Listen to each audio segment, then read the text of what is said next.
tickets, because you know what time it is?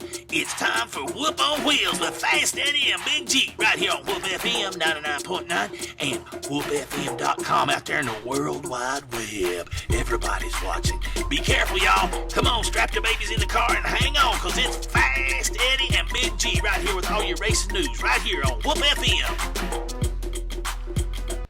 All right. Fast Eddie, Big G, Whoop on Wheels. Big G, how'd your week go?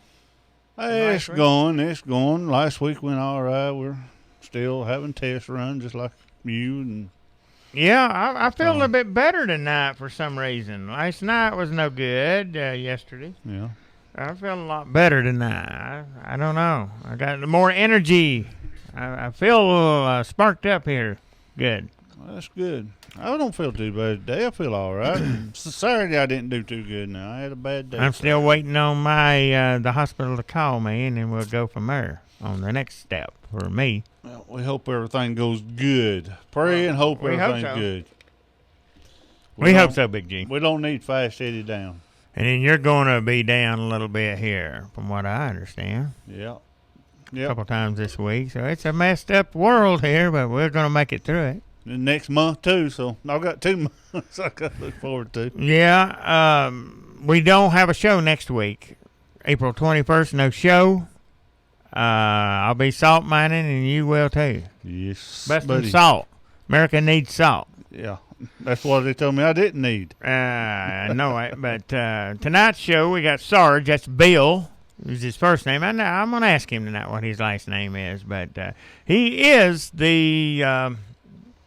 He is the coach driver for Ty Dillon. You know, we had him on last week, but I only give him about 5 or 10 minutes, not long. And if you've seen him, you see why we call him Sarge. I did hear from Morgan Shepherd this afternoon. He called me. He thought last week we didn't have the show. I told him he was wrong, that we're having a show tonight. And next week he'll be off again. So he's waiting. He's got stuff to talk about, too. Good. He'll be at 7. We got Dustin Jackson, late model driver, young Buck. That's what we call him. Mm-hmm. He's at 7:30. Cruz Skinner, which won his race at Talladega the other night. He's young, and Mark Pons. We wish Mark Pons a deserving win for Cruz Skinner. I think he works with Cruz or PR guy, something like that. And then we got Ryan Chambers. He's a promoter and stuff, and we got a phone call here. Go ahead, caller. You live on the Whoop. Hey, Fast Eddie? Yes, and this is Sarge. It's Sarge, buddy. How you doing? Well, I'm doing good, man. Now, your real name is Bill. Yes, sir. Do you mind telling me what your last name is? Hughes. Hughes, okay. But I'd rather call you Sarge. That's what everybody calls me, so. Well, Sarge, I told you last week that we would let you have more time. I'm going to turn the floor over to you. You are Ty Dillon's coach driver. And Sarge does a lot of miles, don't you, Sarge? Mm-hmm. Probably do between 20 and 25,000 miles a year. Have you got anything exciting you can talk about with us, with Ty and yourself? And anything exciting? No. The only exciting thing I do with Ty is getting to watch him race, and that gets pretty exciting. So that's about the extent of the excitement to get working with Ty. Yeah. And I understand you're already at Bristol, or you're the coach is there at Bristol. Yes, sir. I parked the coach at Bristol yesterday, cleaned up the outside. I got to go back probably sometime early Thursday morning and do the inside, do a little bit of grocery shopping, and just wait for him to show up. Well, let me ask you a question here. What are you planning on? What's the meal planning on being the time you're up there? Well, his wife, Haley, usually decides what they're going to have for dinner, and I haven't actually talked to her. I usually shoot her a text before I go grocery shopping and ask her what she wants for dinner, if she wants me to cook, or if she's going to cook herself, and I kind of let it go from there, and she usually texts me back and tells me what she wants, and I go to the grocery store or to the meat market or to the fish market and make sure they get exactly what she wants. Well, you can't beat that, can you? Mm-mm. I wish you could have had some of my venison sauerbraten. I had a buddy of mine that went out hunting and gave me a venison shoulder the other day, and I brought it home here, and I got it cooking, and I did a sauerbraten on it. You let it marinate for 4 or 5 days in the brine, and then you cook it all up, and the house actually smells like heaven right now. So I think he would have liked that because he likes to hunt. He likes to eat wild game, and seafood and fish and stuff like that. And I think if it comes out right tonight, which the way it smells, it's going to come out right. I think I'll probably do that for them somewhere down the road. Oh, yeah. Yeah, that would be great for them. They'd love that. Now, me, I might be a little different. I'm not much for venison. Well, I tell you what, if I didn't tell you what it was, you wouldn't know what it was because it absorbs all the flavor of all the spices and the vegetables and the brine that you soak it up in, and it becomes really, really tender and everything like that. And it becomes so tender you can cut it with a fork. You just throw a little bit of gravy over it and some German pasta, spatzel, and some red cabbage, and man, you're good to go. You'd never know what you were eating. I have to give you some sometime. Yeah, don't tell me what it is, though. I won't tell you what it is. I'll let you figure it out for yourself. You won't know whether it's beef or whether it's venison. Uncle D,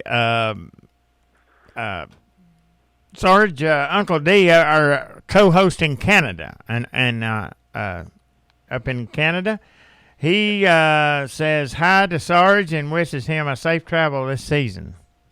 I appreciate that. That's right. Yep, I appreciate that. We love our Canadian race fans and our all the people up there. I mean, it's great when I get to go up north. I get to do the run through New Hampshire and Michigan, Chicago, and and actually when the Xfinity Series does a standalone race up there in Mid-America, up there in Wisconsin, when they do that road course race up there. Yeah. And Ohio, we do a road course race there too, and we get a ton of Canadian race fans down there, and it's awesome because they are definitely dedicated to the sport. It's fun socializing with them and talking with them. And a quick story. I remember before I got this job, when I was still working up in New Jersey, and I went to a race in Dover, and it wasn't too long. It was the first race that they held after 9/11, and I was in New York. I did a little bit of work in New York right after 9/11, and we had some Canadian. We ended up parking next to some Canadian fans, and we got to socializing with them. And man, the support we got from the Canadians after 9/11 was out of this world, and I just couldn't thank them enough for the support that they showed the United States of America for what happened on that fateful day. Yeah, now that's what I've heard. That the Canadians, they put on a good show, and that everybody really enjoys it.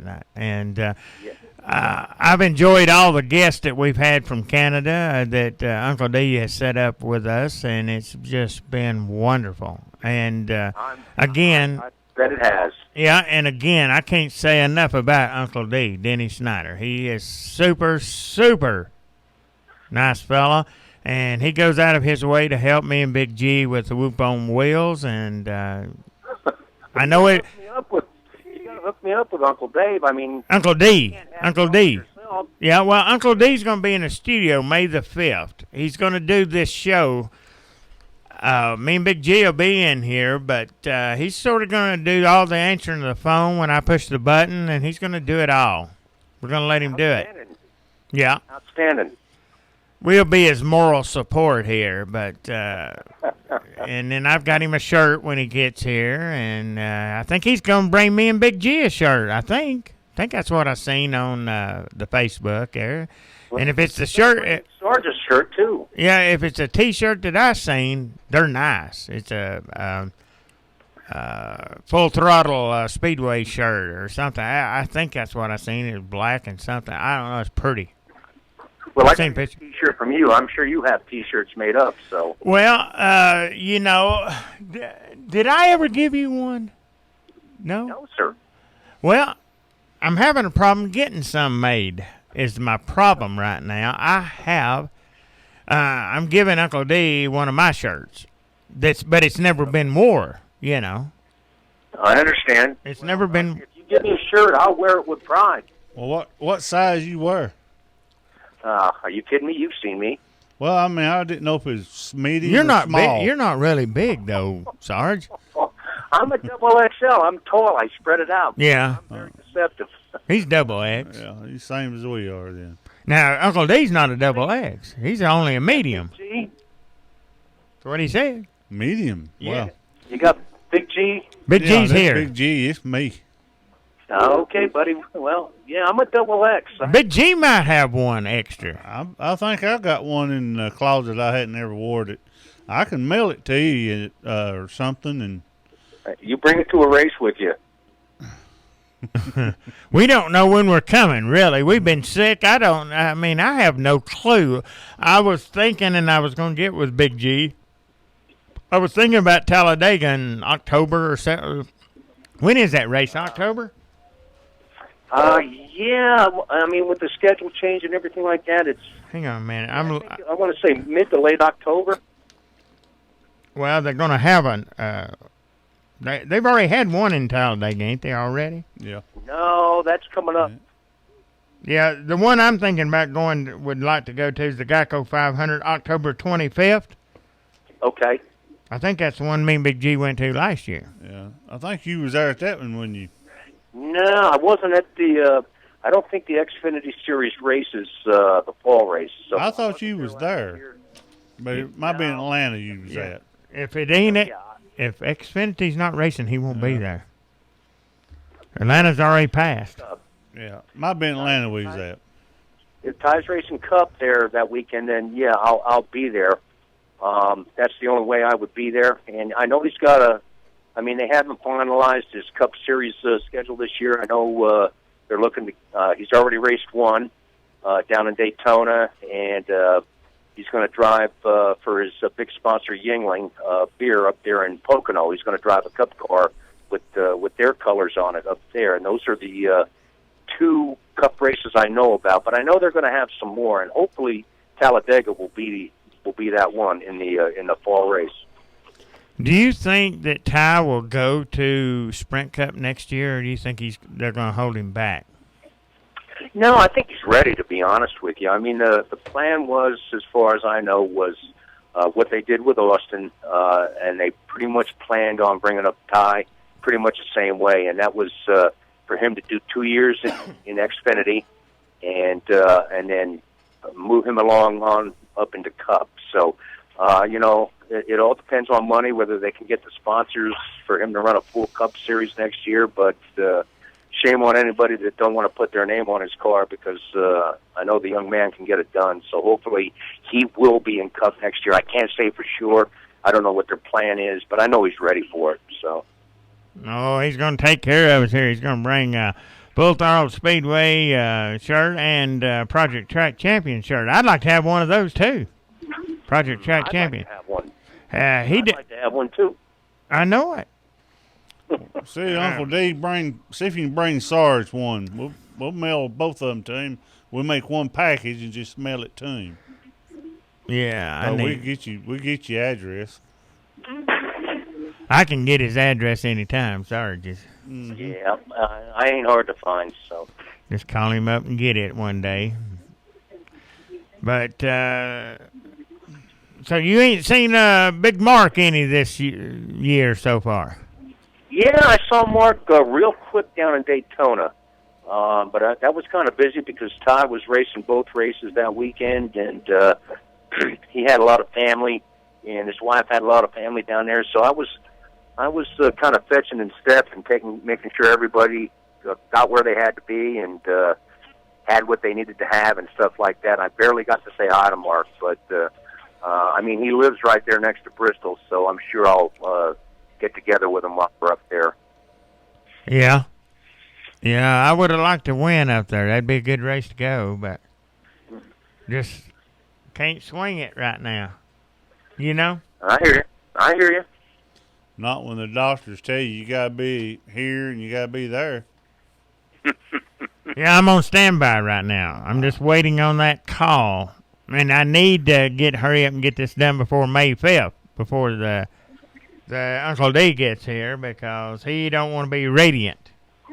for under radiation. Right. So he's worried about Uncle D. He ain't worried about me. He's worried about you. No, he ain't worried about me. He's worried about Uncle D. Well, Big G's used to that radiation, Yeah. being with electricity. Yeah, I'm used to it.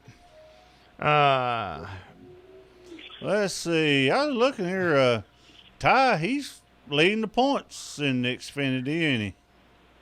Yes, he is. What is it, 2 or 3 points? He had a rough race in Texas, 2. in California, and he fought real hard to finish where he did. The guys, they were struggling from the moment they unloaded the car at both venues. But he drove his heart out and managed to maintain a points lead. So in Bristol, things will come around and they'll get things figured out, and he'll be able to extend that points lead and hopefully even bring a winner's trophy home with him. Yeah. Now, to me, this just me. I don't know Chris Buescher. I know he's a good driver. He drives for Roush, but I'm gonna kind of take him out of the equation. The ones that I think if I was him, I'd worry about is your third and fourth points drivers. Mm-hmm. That's Elliott and Wallace. I wouldn't count Chris Buescher out at all. Kid's got a ton of talent.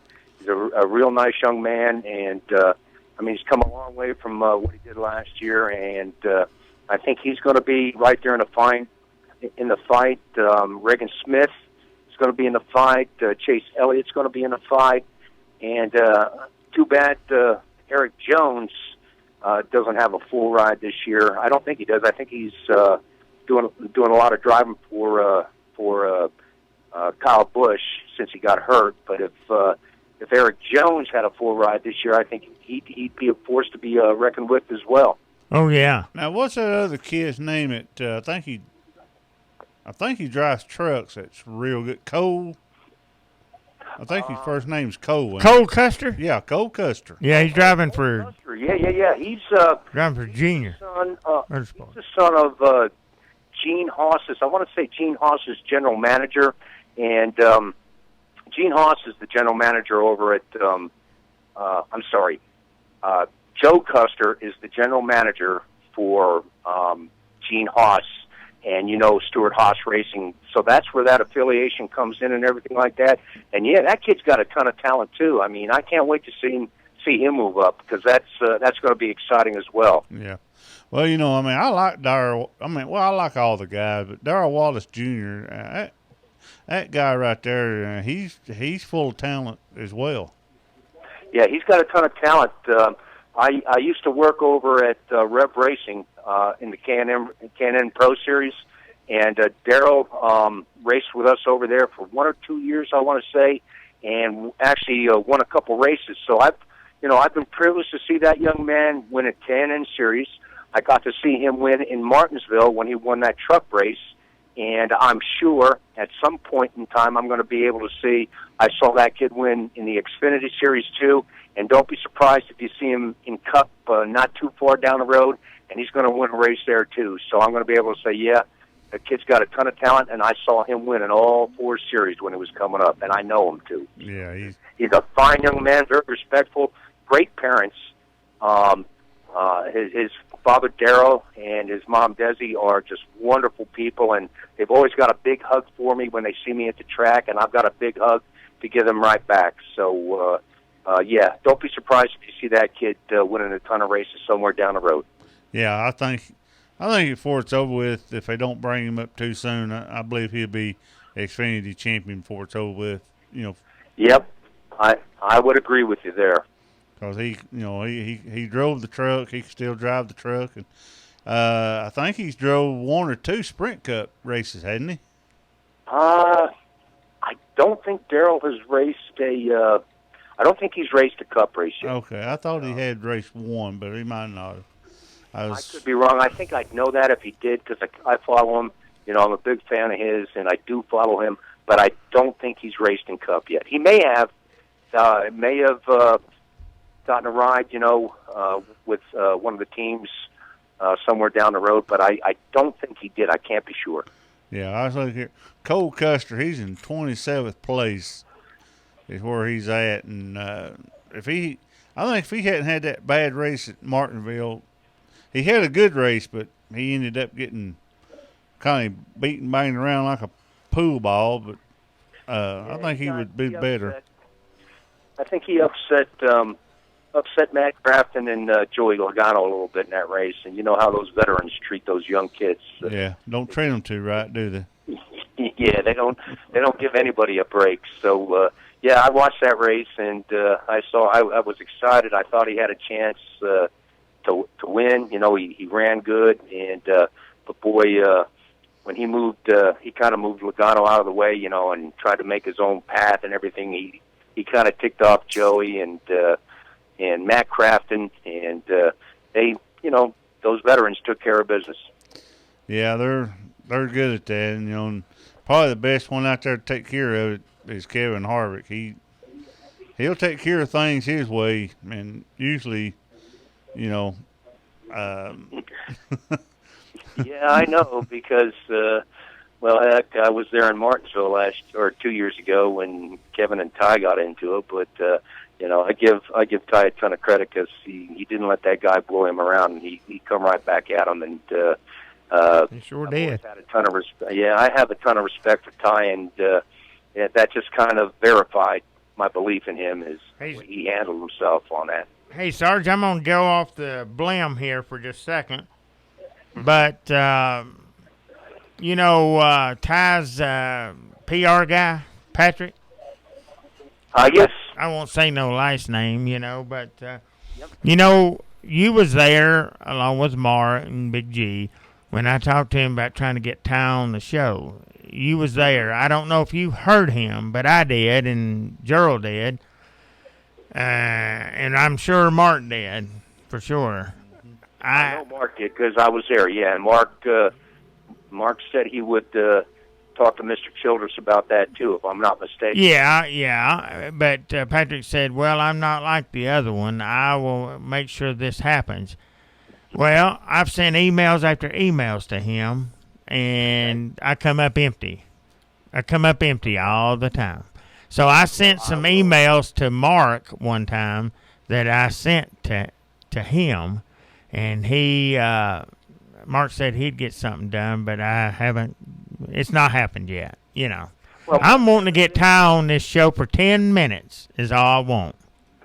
10 minutes. I can't make it happen. Only Patrick can make it happen, but I will definitely plant a seed in Patrick's year when I get to Bristol. I guarantee you. Yeah, at least do that, Sarge. Plant the seed. Sure. Tell him that he needs to get. Just tell him he needs to get him on here for 10 minutes. Yeah. 10 minutes of his time. I'll definitely talk to him. But the problem is we're not going to have a show next Tuesday night, and that would be a good time to have it. But we'll have one the following Tuesday, the 28th, I think it is. Mm-hmm. So that would be a good time to have him. But I'll let you work on that a little bit. How's that? Yep. Plant the seed. I can't. I'll plant the seed with Patrick for sure. I mean, that's his area. If I could go to Ty and say, "Hey, Ty, could you do this?" And it's just not proper. It's not protocol. It's not. I understand that. I understand that part too. Mm-hmm. You know, but. Mm-hmm. And if I was in your position, I'd just do what you told me. I'll plant the seed, because I understand. I can definitely talk to Patrick, and he owes me his life, so I'll just make sure that he knows and check on his emails and stuff like that, and the text that he gets from you, and see if he can't make that happen somewhere down the road. Yeah, and I told Big G, I don't know if you know this or not, but one year, it was last year, that, Sarge wanted me to go on the road with him, help drive a coach. See, I'm going to be driving a coach this weekend. I told you. Yeah. Yep. Well, tell him you get Ty on the show if you go on the road and drive a coach for you. What? Help you drive the coach. Nah. I can't get away now. That's done fell through on that deal. Once I passed up. But that's okay. That's okay. Sarge has got that all under control. He can do it. Well, I got most things under control. Now, Sarge, this is a question from Uncle D up there in Canada. How many miles do you travel in a season? I want to say I do between 20 and 25,000 miles. Wow. Yeah. Yeah. Every bit of it, don't you? Yes, I do, and I love every minute of it. I've always, there's a saying out there, if you love what you do, you'll never work a day in my life, and I'm still waiting to actually work a day in my life because I love what I do. Well, now, Sarge, let me ask you this here. Can you tell the listening audience on the Whoop On Wheels show, 99.9 FM, that what you used to do before you ever got into this? Because I think I know what you did, but... Yep, I was a trooper up in New Jersey for 33 years, and I retired as a station commander. When I retired, I was a lieutenant up there, and I was running a station that was pretty much the police department for probably about 40 miles of interstate highway, and there were 6 towns up there that didn't have their own police department, so we patrolled those towns for them. But that's what I did for 33 years. Well, I'm going to tell you something, Sarge. When Mark introduced me to you, I just sort of glued to you, didn't I? I mean, I've sort of glued to Sarge. He has to admit that every time I go to a track, I'm looking for you. Yeah, you do. You know, you do look for me, and I did I tried to set you up with some good Cajun cooking at one time. Yeah, he did, but I wouldn't eat none of it. But I mean, he had some Cajun stuff going. I'll eat it. Just fix it. Those old boys, they were doing crawfish, and they were doing shrimp, and they were doing jambalaya. Joe would have liked it. It was real Cajun food because those boys are from down in the bayou, deep in the bayou. I'd eat every bit of it. I'd sit there and I'd peel them crawfish and pull their eyeballs out and just keep on eating. A lot of people don't know how to eat them. A lot of people go into a restaurant and they ask for mud bugs and they have no idea what the heck they're getting. Or crawdaddies. Yeah, they look at them and they say, "What's this?" Well, it's what you ordered. And well, I think they're scared to eat them, but man, they are awesome. Especially the next day when those guys do up their crawfish. They always have a lot left over, and what they do is they peel them all. And next day they make omelets. Oh yeah, omelets. Oh my Lord! Mm. Those omelets they make the next day are even better than what we had the day before. Shut your mouth! I don't want to hear that. I want me one right now. That's why I need a double XL on my shirt. If I had that, I'd have to have a 4X. A 4X. But I won't tell you, I went into a restaurant one time. I'm always embarrassing my wife. She's kind of one of them. Well, I'm just no Southern boy. Just speaks my mind. And don't care if it hurts your feelings or not. And I went in the restaurant one day and I told that woman. She said, "You want any appetizers?" Now I love mushrooms. Just about any way you want to fix them, I'll eat them. I'll eat them raw. And I told that lady, I said, "You got any toadstools?" She said, "Excuse me, sir?" I said, "Toadstools." She said, "What's a toadstool?" I said, "Them things that grows out there in your yard wild." I said, "You got any?" My wife, she could crawl underneath the table. And when I finally told her, I said, "I want some mushrooms, okay? Fried mushrooms. Bring me, thing of fried mushrooms." Well, I got my tail chewed out when she left. She said, "Don't you ever do that again." Hey, another question from Uncle D here. Sarge, before we let you go, Ty Dillon loves the Lord. Do you have a Bible verse on the dash of the coach? No, sir, I don't, but I do know that Ty does love the Lord, and he's a man of faith, and I know that him and a few other drivers usually hold Bible studies in different coaches when they're at the track. I mean, yeah, like Michael McDowell, I think they're together, and there's some. Bain. Yes, sir. Casey's like that too? No, Trevor Bain. Oh, Trevor Bain. I thought you said Casey Kane. No, sir, Trevor Bain. Trevor Bain, yeah. You know what? That's not a bad idea because I'm a man of faith too, and I think, maybe I better put something up there on that dashboard, and I'll think about it, and I'll let you know next time we talk what I put up on that dashboard. Great deal there, Sound like a Sarge. winner there, Sarge. Hey, Sarge, it's been a pleasure. We'll get you a XX shirt if we have to bring it to a race, or we'll if mail it. brings you something, we'll just mail it all together. We'll get Feist Eddie get you address. I can't wait to see you. One of these days, I got to get down there and hang out in the studio and do a show. Hey, Show down there in the studio. I mean, we've got. Anytime. Yes, sir. I'll let you know because Ty likes to go down there to Chattanooga and race. They've rebuilt that track down there. That Boyd Speedway.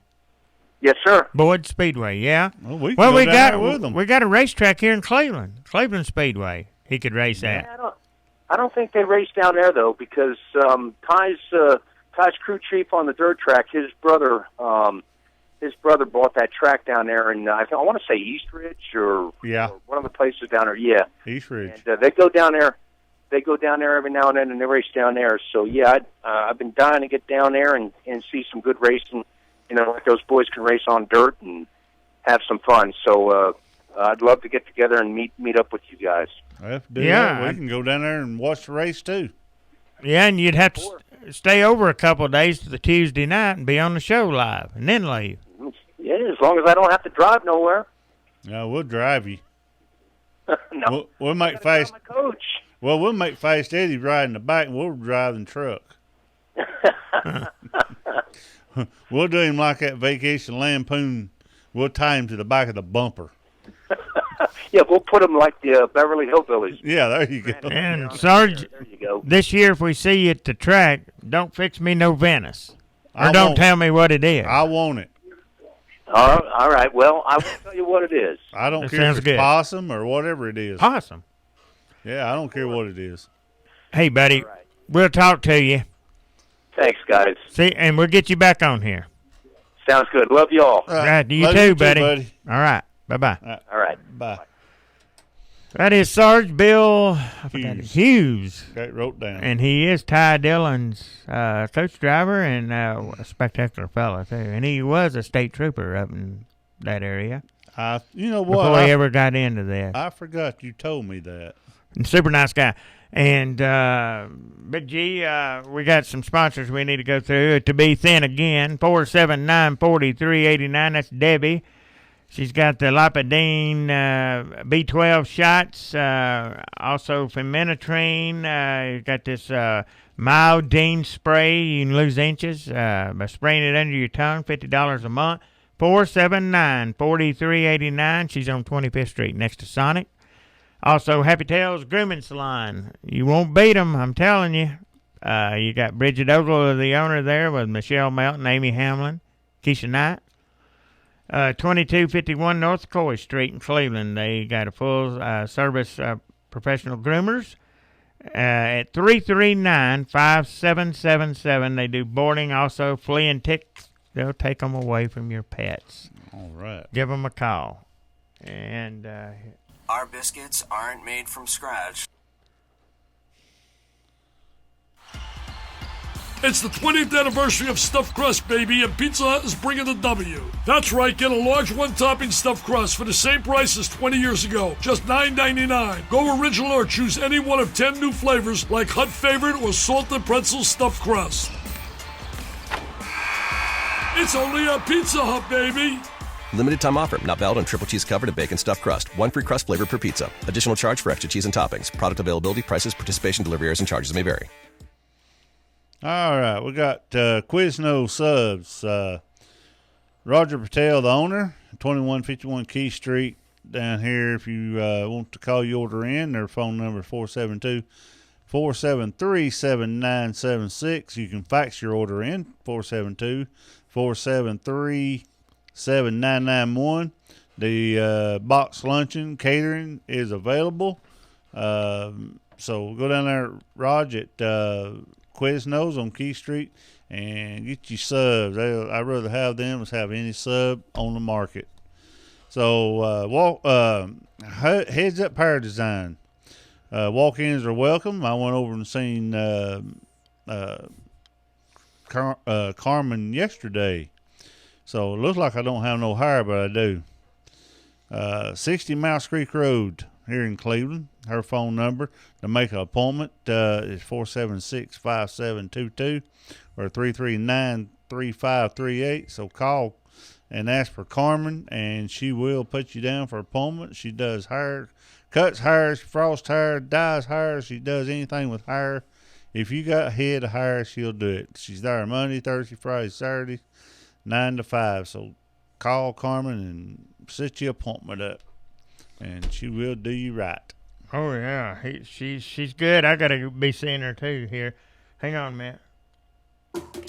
Hey everybody, it's Wolfman Jack. And hey, sit down there in that chair right there. Turn the radio up. I don't care if you're in your car or where you are. Be careful, don't get no speeding tickets. Because you know what time it is? It's time for Whoop on Wheels with Fast Eddie and Big G. Right here on Whoop FM 99.9 and WhoopFM.com out there in the World Wide Web. Everybody's watching. Be careful, y'all. Come on, strap your babies in the car and hang on, because it's Fast Eddie and Big G right here with all your racing news. Right here on Whoop FM. Yeah, we're back here. Whoop on Wheels, Fast Eddie, Big G, Uncle D out of Canada, Durham, Canada, I think it is. I think that's the proper name for up there. Close to Ontario, though. And he helps us out big time here.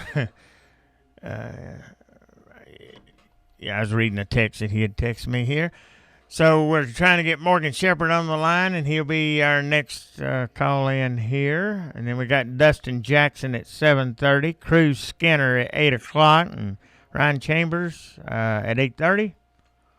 And anyway, folks do go by Happy Tails Grooming Salon. You won't be sorry. They do a good job with the pets.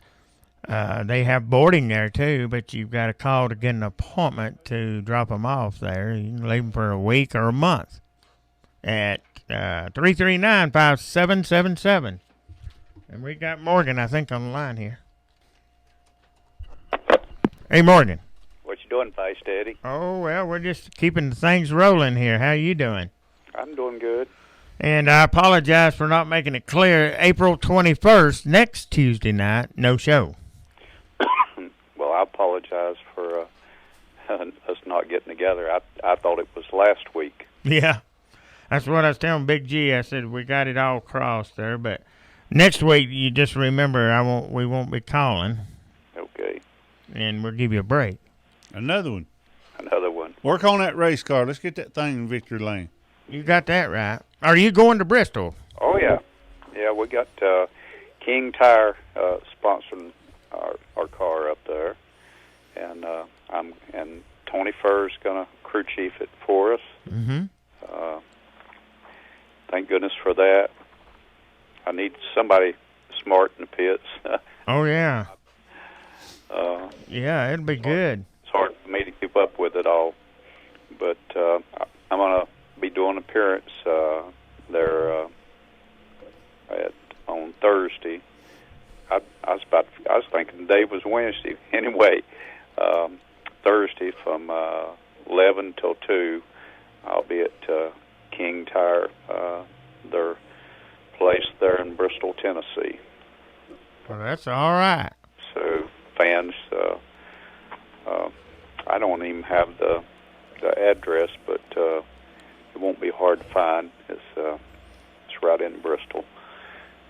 And then after fans come out and see me there, I'll be out there signing autographs, and then I'll over at Food City Night there at Bristol, their hospitality village. I'll be there from 7:30 to 8:30.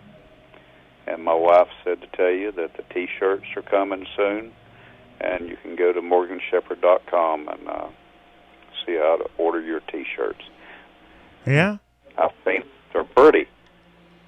Are they as pretty as the Whoop on Wheels T-shirts? Well, I don't know about that, but they got a cross.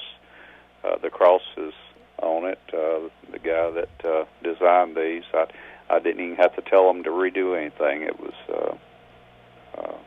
nice looking. It's a nice looking T-shirt. So they're now on your website, right? They're coming soon. Oh, okay. Probably within a week. Just keep looking on our website, and you can, if you'd like to help support us, go buy you a Morgan Shepherd T-shirt. How much are they, Morgan? I don't know. You don't know? No. We just check it then. How's that? Yeah, just check it, and we didn't do a cheap T-shirt. We did a good quality T-shirt. We didn't want to. We want to try to put some good stuff out there where people be proud to wear it. Yeah. Well, I'm wanting to get one of them. Yeah, I want mine autographed too. That's the only way I'm Well, that's gonna get extra. one. That's extra. Ain't it, Morgan? No, that's not extra. To me? Yeah, I would like to have one autographed myself. Get you a T-shirt. We'll get together somewhere, and I'll autograph it. Well, you can autograph it and send it to me now, can't you? Well, you got to pay the money. I'm trying to get him to do it. Yeah, the T-shirts won't come from here. The people that's making them, you'll order them. And Yeah. they'll ship them to you. Well, Okay. are they going to do the die-cast cars too for you? No, that's They can't do them. yeah, that's it takes probably $250,000 to do die-cast cars. Yeah. Them things are nice. If I $250,000, I'd be invested in it on this. Race car. This race car on carrying the cross. There you go. Hey, I appreciate all the people out there that do help us, and if there's anybody out there that would like to help us, whether it's buying tires or entry or whatever, just go to our website, morganshepherd.com, and you can see how to donate. Hey, Morgan, Uncle D, our other co-host in Canada, says hi to Morgan. He remains in my prayers, and also hi to Morgan's best buddy, Quentin Moore. Oh, yeah, Quentin. Oh, Quentin. Getting his name put on the car this week. When he sent the names out, he had his mother's name. Uh-oh. And so we put his mother's name on there. Quentin said, "Oh no, it was supposed to be me." So now all the names is off the car now, and Quentin's going to be on there. Oh, that'd be great, won't it? Yeah. Yeah, Quentin's a good kid. Oh, yeah. Yeah. Well, now, I know you don't know how your car's going to do, but you pretty sure you got all the bugs worked out of it now? Well, they better be. We've,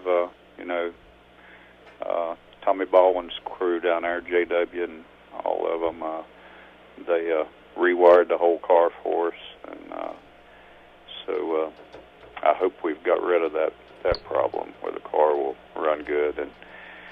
And with Tony Purr, he's come up and made a lot of different changes on the car, and so I'm really looking forward to going to Bristol. Well, that's good. Also, too, while I just brought it up on my phone, we really need to keep Steve Burns in our prayers. Oh, yeah. Yeah, with Dave, dude, today was his birthday, 56 years old. Yeah. And we need to continue to pray for Steve, and it's just unreal how that stuff gets a lot of people. Yeah, they've got a picture of him on Twitter with his niece in the hospital. Yeah. I tell you right now, it just don't look the same, Yeah. Yeah, well, we're praying that he comes out of this and gets his health back. Yeah. He's a five. Yeah, I kind of miss him being on NASCAR, and like I said, Daisy's birth.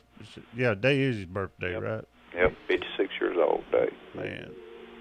Yep. He's just a few years older than I am, but Got to keep Steve Burns in your prayers, yeah. yep. He's a good guy. Well, he's a kid to me. Well, everybody's kid to you there now. Well, Fast Eddie's not. Well, you are. He's almost 60, Fast Eddie is. Well, you like a few years, 1 year, 1 being year. 60. That's a long time, ain't it, Morgan? I reckon 1 year is a lot of years. you don't have to be old to pass on. I've watched a lot of things in my life, and a lot of young people go. And I had one boy that worked for me. He was 29 years old and had a little knot on his neck, and but doggone, he was dead by the time he was 31. Good kid. He got. I took him to church with me, and he got saved on a Wednesday night at our church, and That's good. that was that really made me feel good that happened. Well, that's good, then, Morgan. Glad to hear that.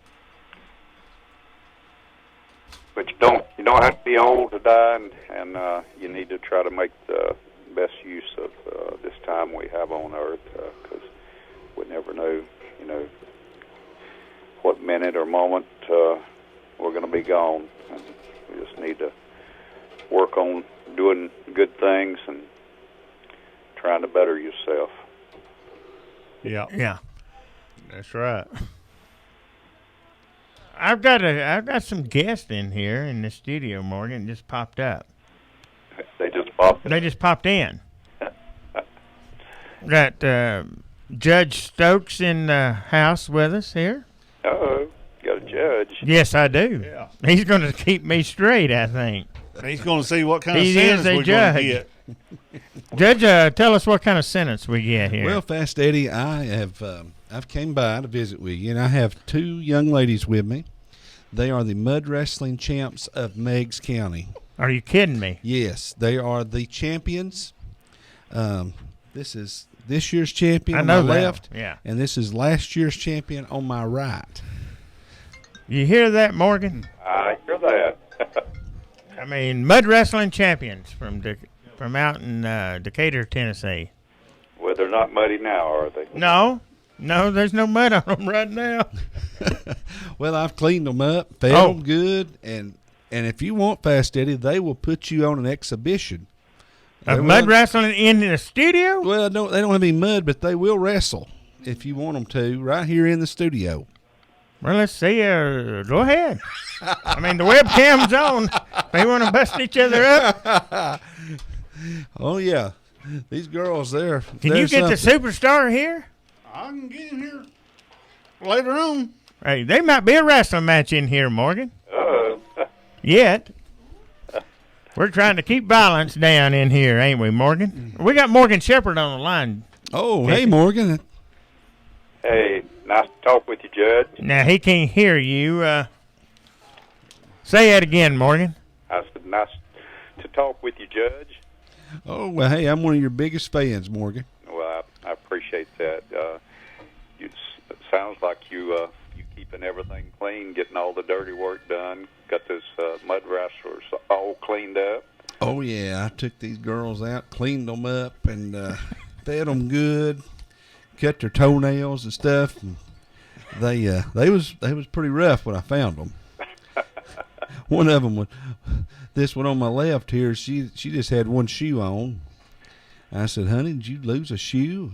She said, "No, I found one." Our other co-host is in Canada. We have another co-host that's in Canada. Oh, you're kidding. I've not ever told you that, but we do. His name's Uncle D, and he's saying greetings from Canada. Congratulations to the mud wrestling champs. Wow, thank you, Big D from Canada. No, not Big D. That's Big D. I mean Big G. He's talking about Denny Snyder up in Canada. Oh, Big D. Yeah, he's calling you Big D, Uncle D. Yeah. That's Uncle D.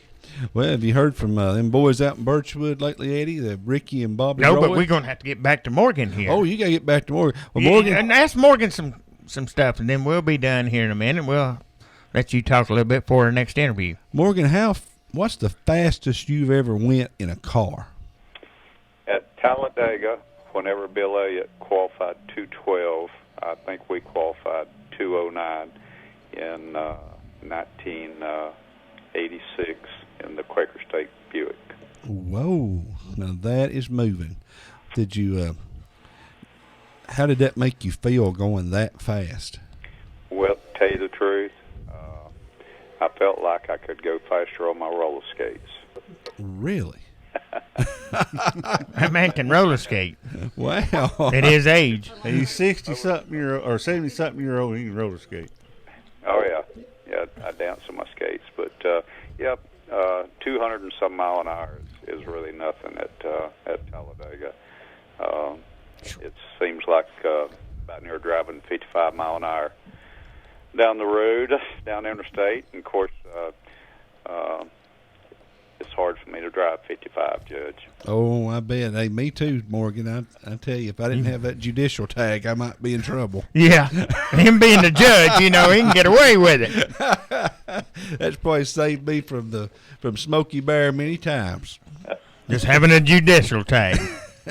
Can I borrow that tag? Well, yeah, you borrow Eddie, anything you need, we'll take care of it. See, now borrow his car. That's nice for a judge to offer you his tag, ain't it? Hey, Do you know it, Morgan? Yep. Morgan, I'm going to get off here and let you and Eddie get back to the NASCAR. But it's a pleasure talking to you, and love listening to you on this show. You're a great asset to Whoop on Wheels. And the judge. You keep things clean, okay? We'll keep these girls clean. If you ever get up our way, Morgan, you holler, and we'll take you to mud wrestling over in Meigs County. Okay. Maybe even a chicken fight. Well, now, I don't want you to leave yet. I mean, we can talk a little bit of stuff here when we let Morgan go. I mean, Okay, we'll hang around. If you can hang around another 10 minutes or so. Yeah, I'll show 5 minutes. I'll show these girls around. Yeah, go ahead. All right. He's going to show these girls around this mud wrestling. Knowing him, we'd probably find a pool back there and put a bunch of mud in it and water. Have them go at it. Eddie, send Big G back there with them. Well, Big G, do you want to go back and do mud wrestling? No, I want to stay clean. Now, Morgan, Big G has wrestled in his time, and I've never wrestled, but I've been a manager once, and about got my nose busted, and I sort of retired from that. But done a lot of security work at one. Yeah, I learned being a judge is not a real good job. They asked me one time to judge a beauty contest for, I think it was 9, 10, 11-year-old girls at school, and so they had this beauty contest, and anyway, after I didn't realize what I was getting into, but we had a friend that worked at the fish camp up here, and her daughter was in that beauty contest. Well, that little girl hated Morgan Shepherd the rest of his life because she said that I didn't pick her because the other girls had roller skated with me, the one that we'd picked. So no more judging beauty contests for Morgan Shepherd. You hurt little girls' feelings, and they let you know it for a long time. So no judging for me. So you're done with the judging. Yeah, I'm done with the judge. Well, Morgan, I hope you do good up there in Bristol this weekend. Well, and the judge will tell you that I love NASCAR. Well, I'm excited about it. With Tony going with us and all the stuff that we've done to the car, and hopefully we found all the bugs that's in it, and hope we can go up there and put down a good qualifying lap and put that cross out there where everybody can see it. Oh, yeah. Morgan, I need you to send me that picture so I can put it up here to replace the one that Dale Jr.'s car is sitting now. So it'll be on the show all the time. So everybody can see it. Yeah, and put the cross where we can see it. Well, it'll be on the hood, won't it? Yeah, get Sandy to email us one, or email me, or at Fast Eddie one. I'll tell her here, and we'll the Daytona car. of course, Talladega's coming up. We didn't ever completely finish it, and that's the one I want to get some good pictures of because it's still all bright and shiny. That's the one I put on my Facebook thing here a while back and used for this show. The one that didn't have hardly any stickers on it. Yeah. Okay. But it looked good. Yeah. I didn't see the cross on it. Yeah, it's on there now. Yeah. Well, get it to us. We'll put it on our screen here every week.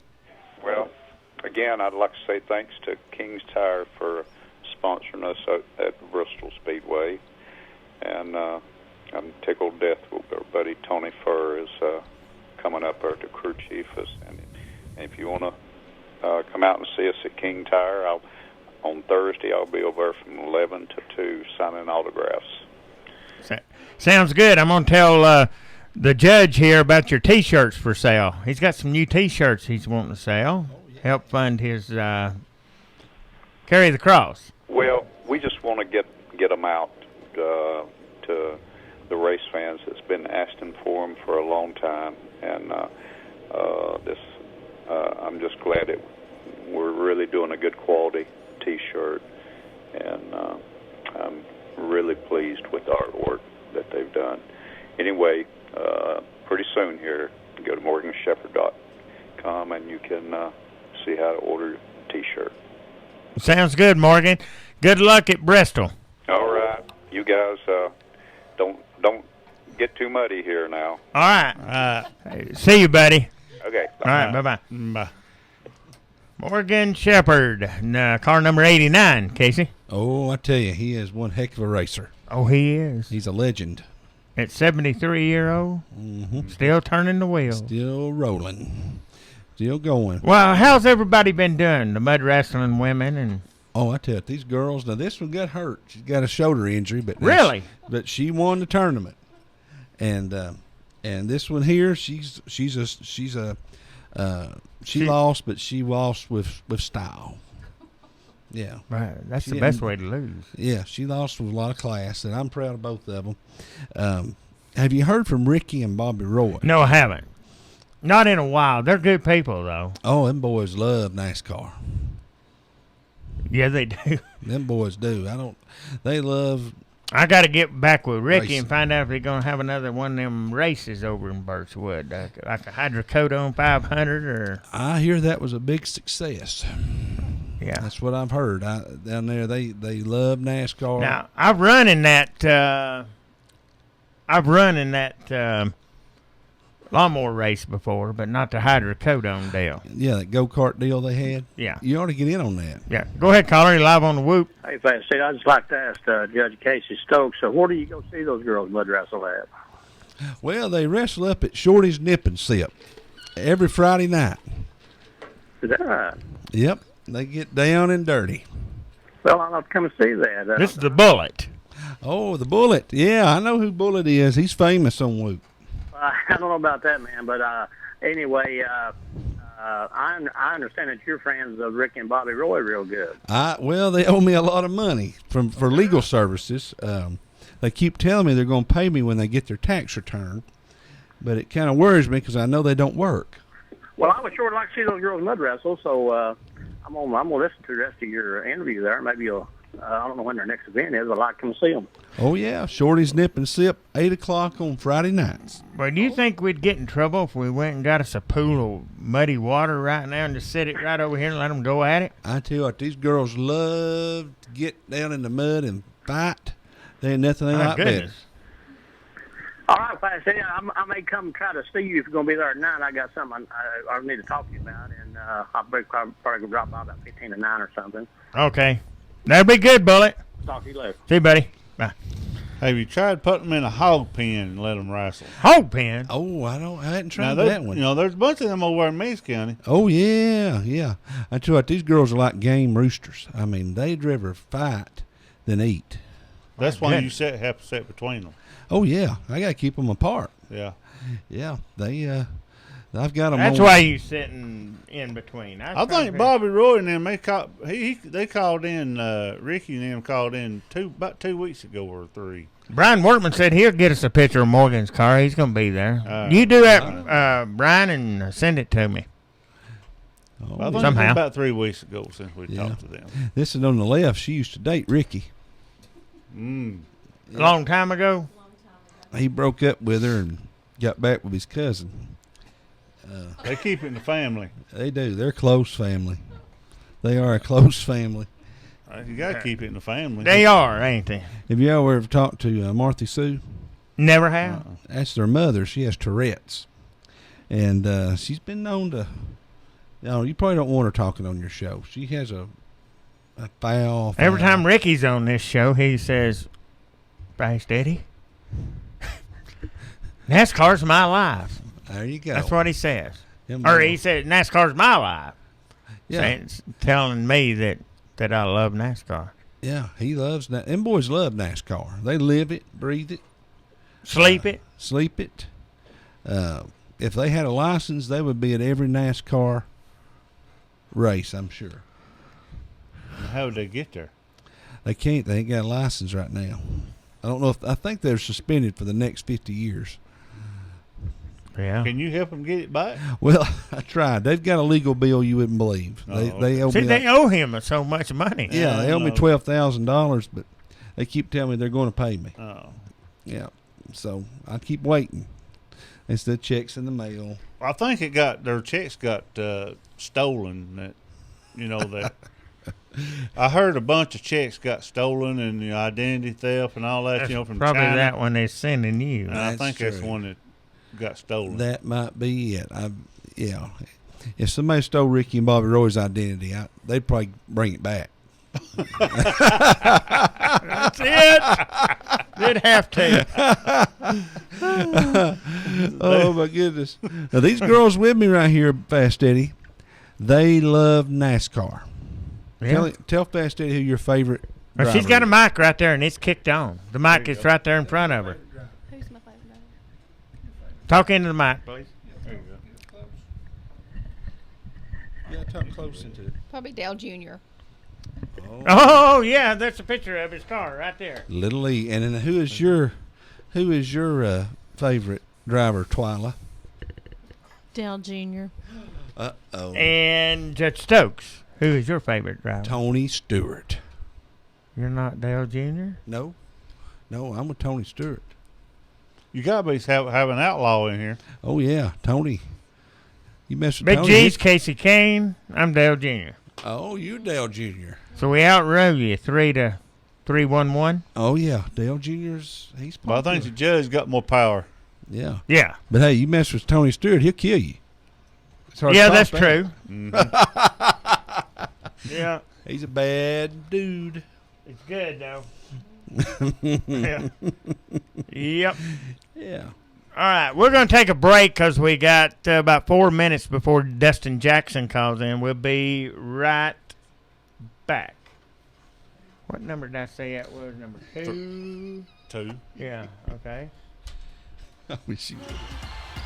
It's the 20th anniversary of Stuffed Crust, baby, and Pizza Hut is bringing the W. That's right, get a large one-topping stuffed crust for the same price as 20 years ago, just $9.99. Go original or choose any one of 10 new flavors like Hut Favorite or Salted Pretzel Stuffed Crust. It's only a Pizza Hut, baby.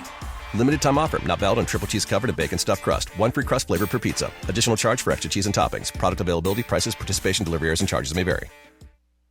Our biscuits aren't made from scratch, like that cabinet you still haven't assembled, because the instruction manual is written in a code you need to be a member of the Swedish Embassy to crack. No, our biscuits are made from scratch, like biscuit bakers wake up at the crack of dawn every morning to transform buttermilk and flour into a perfect golden brown mound of hot buttered biscuit. The made from scratch country fried steak and gravy biscuit, smothered in sausage gravy, only at Hardee's, for a limited time participating restaurants.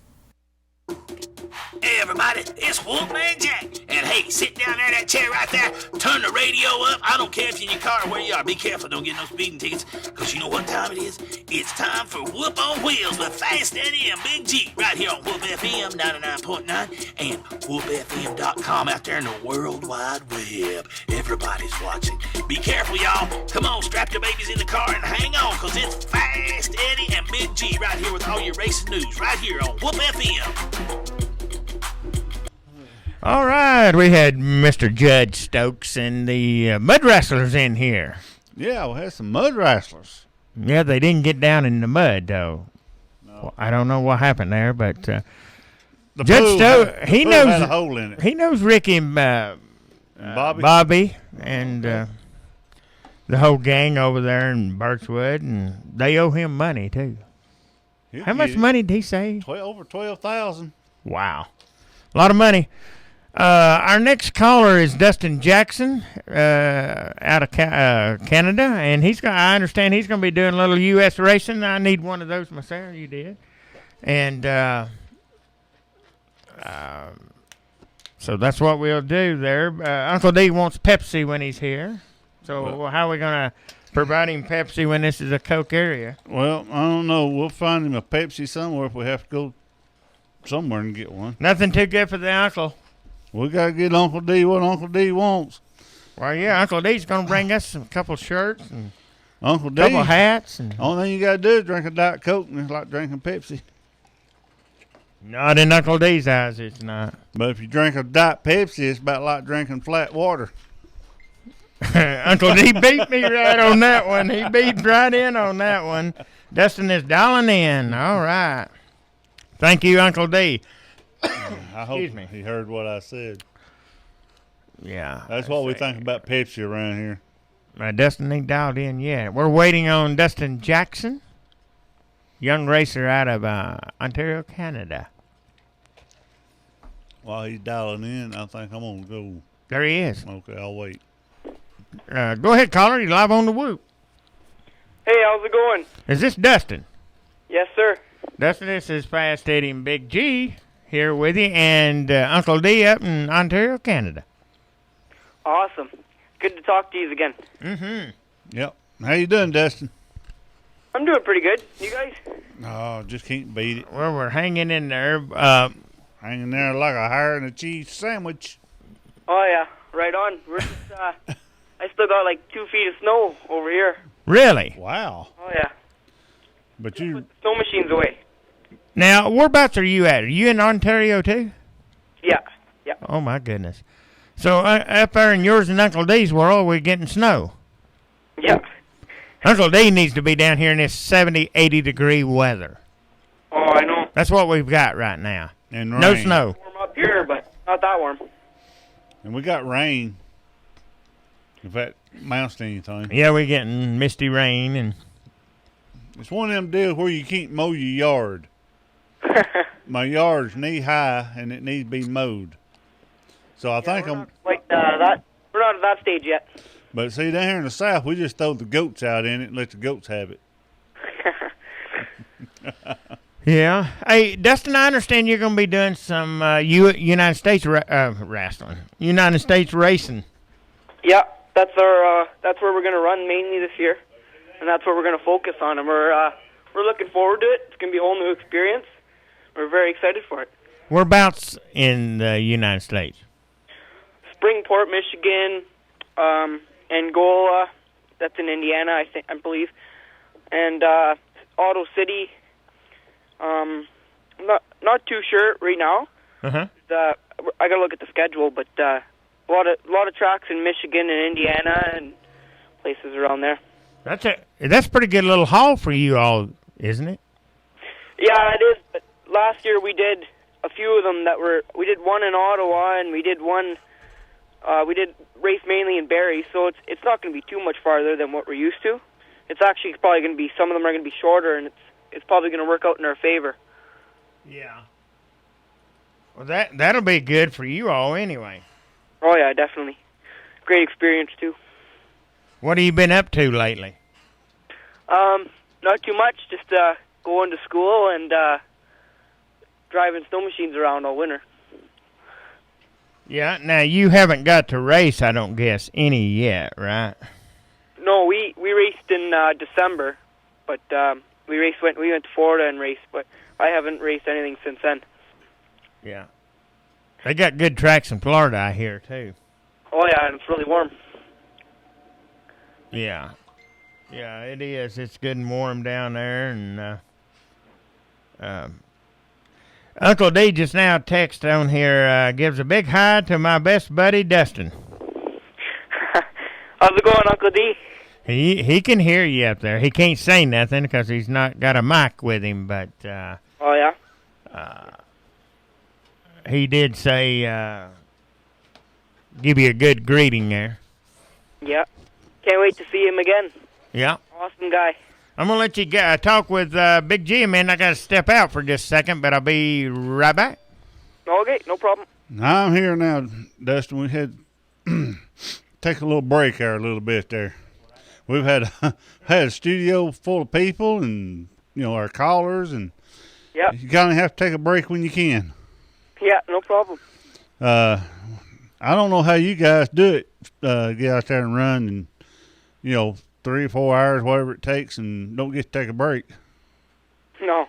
Yeah, we sometimes you get too long of a break. If a caution or a red flag comes out, you got to wait quite a while, but... Yeah, but you can't get out of that car and go nowhere, though. That's true. I don't want to get out of it and go anywhere. That's what I've heard with a lot of race car drivers. I think I watched one of the Sprint Cups one time. I think it was Carl Edwards or one of them got out of his, and was adjusting the fenders, and he didn't supposed to be doing that. No, yeah. I don't know if it's Carl. It was one of the drivers, and I thought, well, that took a lot of nerve to get out of it. NASCAR officials, standing right there at him. Yeah. But I guess if you got out of the car, it'd kind of break your concentration, wouldn't it? Oh yeah, for sure. But it's actually illegal to do that in the series I'm gonna be running. If you get out of your car, I think you get you don't get disqualified, but you're done for the race. Like you can't get back in and race it. Yeah, you kind of just right there. I mean, you're cut off right there, right? Yeah, exactly. Yeah, it's like being disqualified, but I guess you'll end up where, well, say for instance, for 35 cars started the race. Oh yeah, you'll end up 35th. Yeah, you end up 35th, right? Yeah. So now that wouldn't be a good thing to do. Nope. Now the series you're running is, since I wasn't in here, tell me what series you're running. It's called the iCar Top Speed Modified. Okay, Top Speed Modified? Yeah. I'm writing this down beside your name where I'll know. Awesome. That way when we talk to you again, I won't have to ask you again. I try to take notes where I know, what's what and who's doing what, and that way I can go back and refer to my notes. We talk with so many people that we kind of get, or I get sidetracked who does what. But how y'all looking this season? Y'all gonna looking pretty good? Yeah, I think so. We're ready to go, and we're very anxious too. The first race got canceled. We were kind of disappointed for that, but gives us more time to prepare and get ready for the first one. We're looking forward to it. Now, how many races y'all run a year? I think it's 24 that are on the schedule. Right. We're going to try to make it to as many as we can, and as long as everything's going well, and as long as we'll do whatever we can afford. We're gonna do. Yeah. And you're going to race down here this year? Yeah. In the States? I don't know why I say the States. I consider Canada part of the United States. So you're going to race down. I'm going to just call it, you're going to race in the South. Yeah. Or the southern part of it. Yeah. Oh, that's good. Good. I'm glad to have you down here. I'm looking forward to coming down. Now, what's your who sponsors you? We have about 6 sponsors right now. Uncle D and Project Track Champion Access Motorsports. Okay. Well, Uncle D. He's a great person, and he's helped helps us out quite a bit. But we have Winchester Arms, Wardlaw, Heating and Cooling, Millen Transport, Frankie's Towing, Union Cabin Limousine, and J&J Promotions. Okay. Now, Winchester, you're talking about Winchester guns, right? Winchester Arms. It's in Dundas, Ontario. It's in, Dundas. Yeah. Now, are they the same ones that makes guns? No. Oh, they're not? Okay.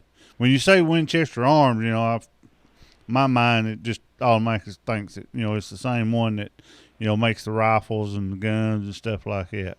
Yeah, no, that's not it. Okay. Well, that's good. You got you a shout out to your sponsors. That's what we want you to do. Feel free to, say hi to your sponsors, crew chief, whoever you want to say hi to. Exactly. We appreciate everything, all the help everybody's given us. And, we always need a lot more to get where we want to go. Uh-huh.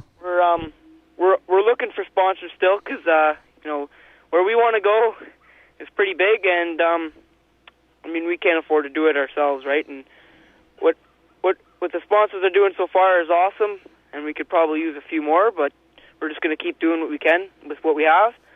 And so far, everything is going well, and I hope it continues to go well. Well, that's good.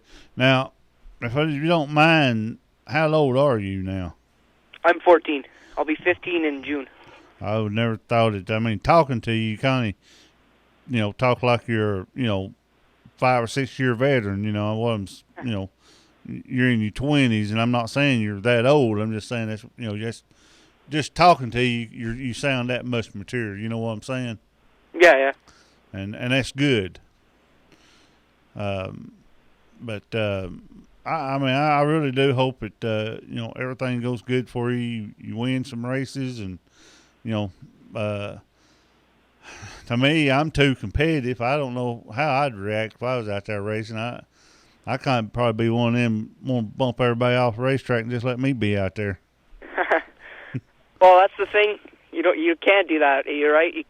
You got to earn the respect from other drivers, especially when you're new to the series. Right. You got to earn the respect from the officials, especially at my age, because you want to prove to them that you're not just 14 years old driving. You're 25. You're a 25-year-old driver in the seat, even though I am 14. Right. You got to prove yourself that you're not a boy in the race car, and I don't want anybody to treat me like I'm a boy.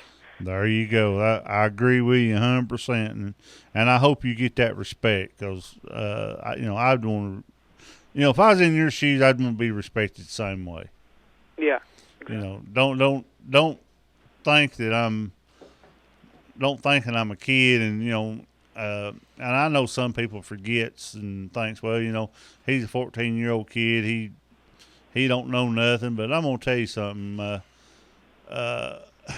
These kids that's 8 and 9 year old today know more about electronics, computers, and stuff like that than people that's 30 and 40 year old does. Exactly. My dad says it all the time. And I know you being 14-year-old and you've been brought up in it, you're going to be great. Well, I hope you're right. So I do too, because I want to see where I can see. There's Dustin Jackson. We had him on the show back in 2015 or 16 or 17, and we need to get him back on there. And here he is, a champion. I hope you're right. Have you ever heard of this racer, Cruz Skinner? Yeah. He's going to be on next. Oh yeah, I've heard of him, but I just heard his name around. I forget where I heard him, but yeah, I've heard of him. From what I understand, he's a good racer. He won last week, I think, at Talladega. Oh yeah. Yeah. Right on. So it's all good. It's all good, ain't it, Big G? It is, and and it's been a real pleasure. Uncle D setting all the guys up there in Canada, and we're getting to talk to them and interviewing. It's just been last 3 months. It's been a wonderful ride for us. Yeah. We couldn't ask for it to be no better, and I know Uncle D. He listened to every show. I know he goes back and he listens to it off of YouTube, and if you want to listen to this show, the only thing you got to do is go to YouTube and type in just Whoop FM or Whoop on Wheels. I'm sorry. Yeah, Whoop on Wheels. Whoop on Wheels, and today's date or it'll be today's tomorrow's show date. will be tomorrow Yeah. around 2 or 3 o'clock in the afternoon before it gets on YouTube. So you can look at our show tomorrow on YouTube. And I usually try to post it on Facebook. Yeah. And you can always do that and get it and post it out. It's good. Yeah, I will. Uncle D's got, to answer Big G's comment, it was Sterling Marlin who got out of his race car to fix his fender during a race. Okay, thank you there. I started calling him Big G. Thank you there, Uncle D, for that answer. I'm glad that you cleared that up. I couldn't remember who it was. Big D doesn't have no show volume. Got sound now. I don't know. That was on his end, though, I guess. Oh, yeah? Yeah, usually you have to refresh your computer or something when something like that happens. Yeah. Because it ain't on this end. We are broadcasting. We are broadcasting on 99.9 FM and WOOPFM.com, internet, tonight. We are on the radio and the internet. Yep. Oh, yeah? Yep. Streaming live. Streaming live, Dustin. All over the world. But, buddy, it's been a pleasure having you on here. And Happy to be on the show. you got anything you want to say about sponsors or your team or anything before we let you go? Yeah, like I said, we're looking forward to this season, and we thank everybody for all the help, all the sponsors, and we are looking for some more sponsors, and we're just looking forward to this year, and thank you everybody that helps out. Thank you guys for this opportunity to be on the radio.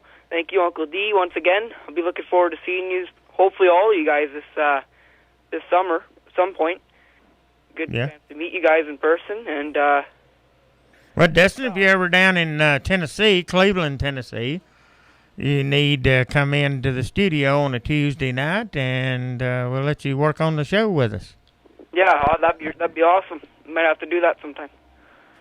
Yeah, Uncle D said he had no sound for a second, and a darn hamster blew and showing my power generator well.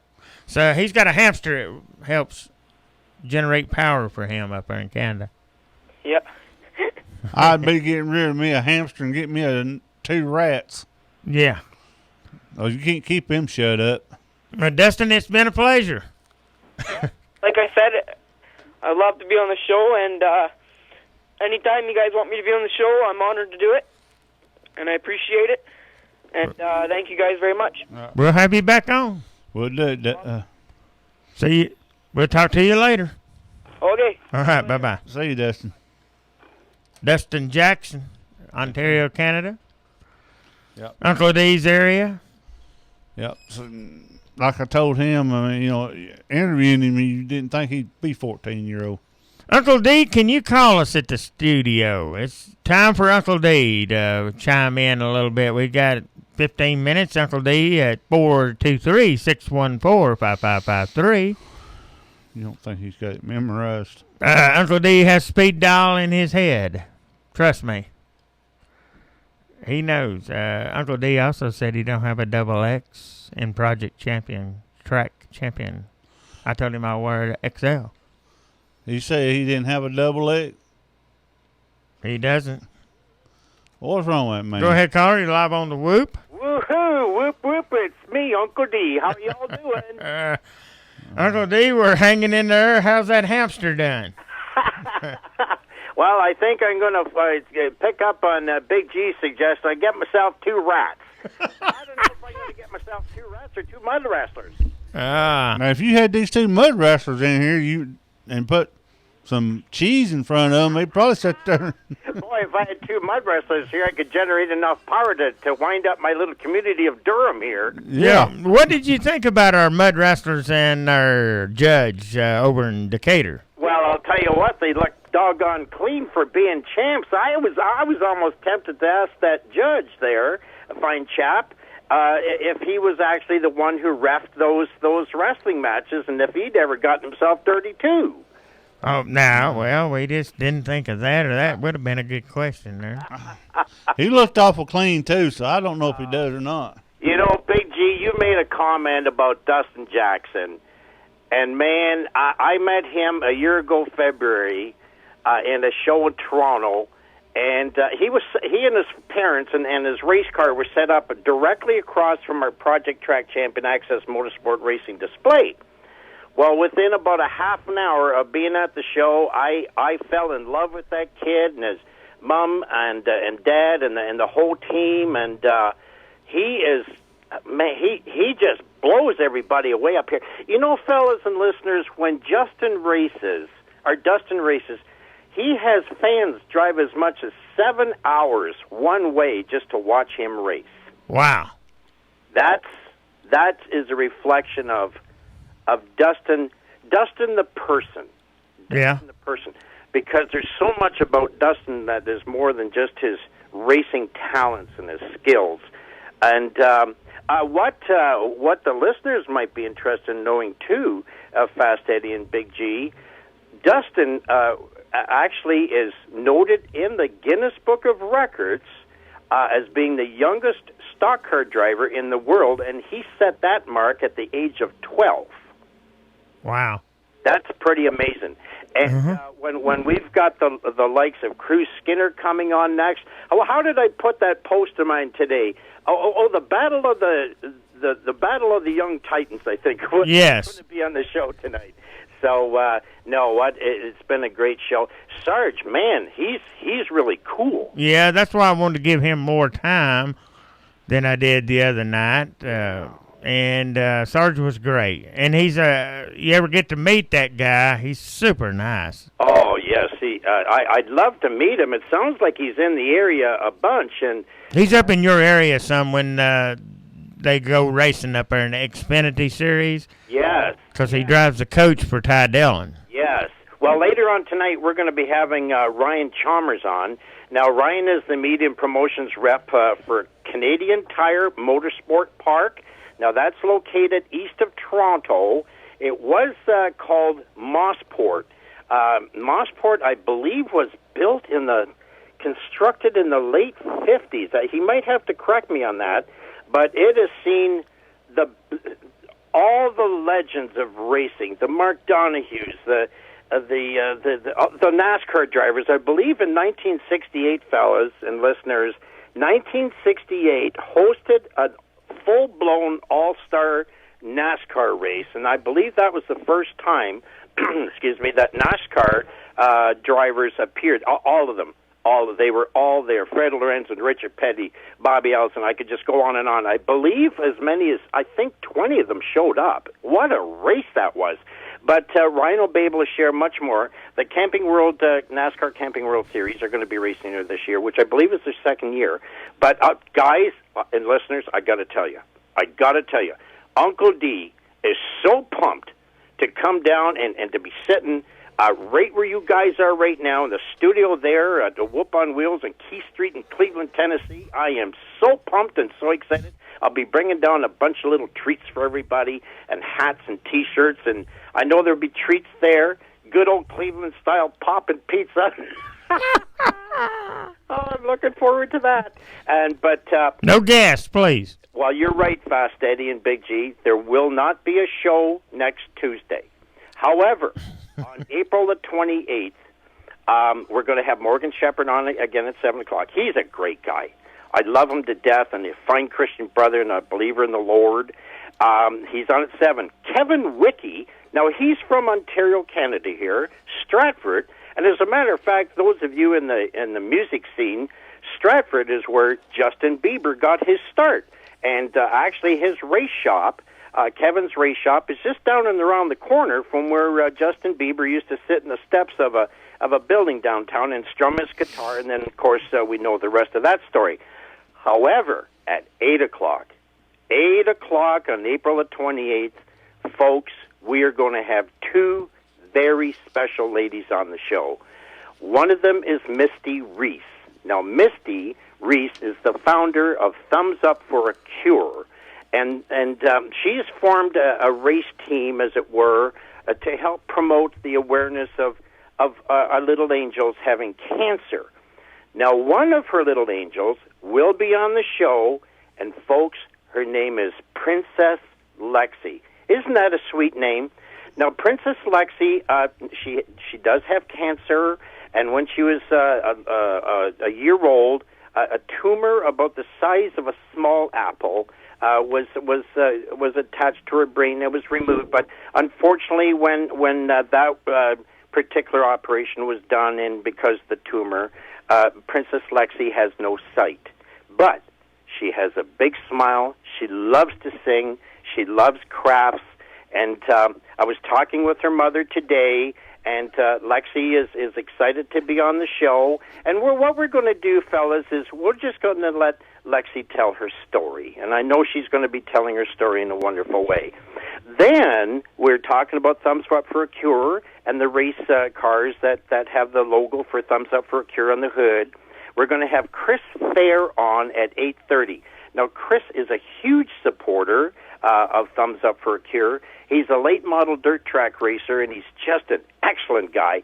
So, folks, I can assure you, April the 28th is going to be an extremely special night. Fast Eddie and Big G, have we ever had a youngster on Whoop on Wheels? We've had a race car driver on. It was about 8 or 9 year old before. That was Cody Connor. Really? Well, yeah. I may stand corrected on this, but I think Princess Lexi is about 10. But she does have a disability, obviously, and it's kind of neat because Whoop on Wheels is a huge supporter of Project Track Champion and Project Track Champion Access Motorsport Racing. And then certainly we're going to be hearing more about the Thumbs Up for a Cure, and that all has to do with the world of those having disabilities and illnesses. And certainly when Uncle D is down there on May the 5th, we'll be talking about that. And just so the listeners know, there will not be any guests on that night. Uncle D, between Uncle D, Fast Eddie, and Big G, we're going to be having the studio on the go. There may be a very special guest dropping by. I can't say who right at the moment. Yeah. But he's in the Guinness Book of Records as well, too. He's from Western Canada, and he's hoping to be in the area to be on the show. Now, he's going to have to drive about 8 hours out of his way just to be on the show. So I really hope that my dear friend can be there. He's a very exciting fellow. And man, things on Whoop on Wheels are just bopping, eh, guys? Yeah. Let me ask you something, Uncle D. Do you have anything for the other shows in May, like the 12th, 19th, and 26th? No? Not at the moment. The only confirmation that I've got right now for May is Doug Townsend and Gord Bennett, who are involved with Full Throttle Speedway. Now, it's the Full Throttle Speedway that's giving you folks the T-shirts. Okay, now they're on at May the 19th. Okay, I'm going to write that down. Doug and Gord from Full Throttle will be on 7:30. And then Eric Wallace. Eric is going to be coming on at 8 o'clock. And, of course, Eric Wallace has been on before. He's rear-wheel tire changer, NASCAR driver Ricky Stenhouse, I believe it is. And Eric is also the brother of Kristen Wallace, and we've had her on the show. He is really exciting to listen to. And on the 26th of May, we've got, again, Morgan Shepherd. Oh, I should say, folks, that Morgan Shepherd is on every Tuesday night at 7 o'clock, at least when he's not traveling between races.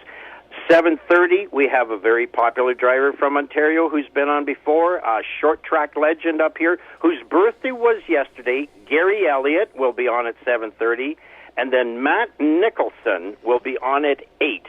So, but Uncle D has been busy getting May now booked up with very special and exciting guests, and May is going to be a real neat thing. Another neat thing in May, guys, is May the 13th. Circle your calendars, folks, because May the 13th is Uncle D's birthday. Wow! So gonna be out. Actually, I'll probably be in the States there someplace. I'm not really too sure because after Cleveland, Tennessee, I then motor on down to Jasper and then over to Gainesville. And I'd like to slip by and see a race at both Gainesville and at Cleveland before I make the 12-hour trip back home here to Ontario. So, but I'm looking at my time, guys, at 7:50, 6:32, 33, and Uncle D should go because we're going to have Cruz Skinner dialing in any time now, I would think. Yeah. Now, one more thing. Tell me May 19th again. May 19th, we're going to have Doug Townsend and Gord Bennett. Gord Bennett is the owner of Full Throttle Motor Speedway here in Ontario, Canada. Is Gord going to be on at 8 and Doug at 7:30? No, they'll be on at the same time. Okay. Mm-hmm. And Doug Townsend is the media and promotions rep. And as we know, Doug Townsend was on the show 2 months ago now. Yeah. And he just had a really good time. And then at 8 o'clock is Eric Wallace. Okay. Mm-hmm. All right, Uncle D, and I'll probably be asking you this again before you, as you well know. Yes. Well, listen, it's really great to see both of you in the studio, and Uncle D's been praying for the both of you, and I know others have as well too, and certainly Fast Eddie for your wife Tammy. To being experiencing illnesses such as you have, and these diseases are not a good thing to deal with. But you know, guys, when Uncle D is down and under the great clouds, I've always got the Lord beside me, and I just let Him take care of everything. That's all you can do. Yeah. Well, listen, we'll let you carry on. I'm excited to hear what Cruz Skinner has to say, and then Ryan Chalmers at 8:30. So sounds good. Bye for now, and is that Bullet? Bullet has walked into the studio. Well, give Bullet a big howdy do from Uncle D. Uncle D says, give Bullet a big howdy do from Tennessee. Hey, glad to be on the air, guys. Can't wait to get down there. Yeehaw! All right. Have a good one. All right. Uncle D out of Ontario, Durham, Canada. Now, like Uncle D said, May 5th, there will be no guest that night. We'll have people like Bullet show up, and people welcome Uncle D into the studio. Uncle D will be running Whoop on Wheels that night. We'll be here. I'll be running the boards, and Big G will co-host him. Huh? I guess we can find a Pepsi, Uncle D, because he's got it here. Go ahead, caller. You're live on the Whoop. Hello. Hey, this is Cruz Skinner. Hey, Cruz. How are you? I'm good. How are you? Good. We got Fast Eddie. That's me, and Big G and the Bullet in here. And I'm Big G. How you doing? I'm real good. Well, that's good. Tell us a little bit about your racing. I understand you won a big one here the other day. Oh yes, sir. Right now I'm driving a third late model car. I have a 604 crate engine, and I also have a 525 motor. And I race all across the Southeast. This is my second year in the crate late model. And so far, just in the crate late model, I have 6 wins. Wow. Saturday was number 6 for me, and it was my first win of the season. And it was just real big because it was a confidence booster, and it also, it started the season out good. Everybody always says the hardest one to get is the first one, and we went out there and won the first race of the season, and now I'm just hoping that the second, third, fourth, and the rest of them just come so much easier than others. Yeah. Yep. Now, Cruz, is Mark Pons, is he your PR person? You know who I'm talking about? Yeah, yes, sir. He does all the PR work for me, and he's a volunteer guy that does it, and I really appreciate him doing everything that he does, calling all the people, Yeah. finding out what we need to do and all that. Yeah, he's a nice fella. I talked to him, and Uncle D's talked to him up in Canada, our other co-host, and seems like a nice fella. And do you like Talladega track? Yes, sir. Talladega short track's a really fun track for me to race on because it gets real slick, and that's really just when I love racing the most because it's not all about your car. When the track's so much slicker, it gets to the point where the driver has to do a lot more than when the track's just hammered down and wide open. The driver actually has to be much more careful about how he approaches other cars and how he approaches the corner. Wow. That's a pretty fast track, ain't it? Whereabouts, Cruz, do you race at the most? Like I said, I just race all across the Southeast. Okay. But last season, since it was my first year in the Great Lake Mall car, I raced a whole lot at Talladega Short Track. But I also traveled around to Boyd Speedway, Arkadelphia Speedway, 411 Motor Speedway, Magnolia Motor Speedway, Cleveland Speedway, and a few more tracks that I went to and really gained a lot of good experience. And all that experience just helps when you go back to a track, and some that you learn from another track can help you out at that track. Uncle D sends greetings to Cruz and wishes him a fun and safe season. Uncle D has been something here. I didn't get to the last part of it, but he's wishing you good runs for the 2015 season.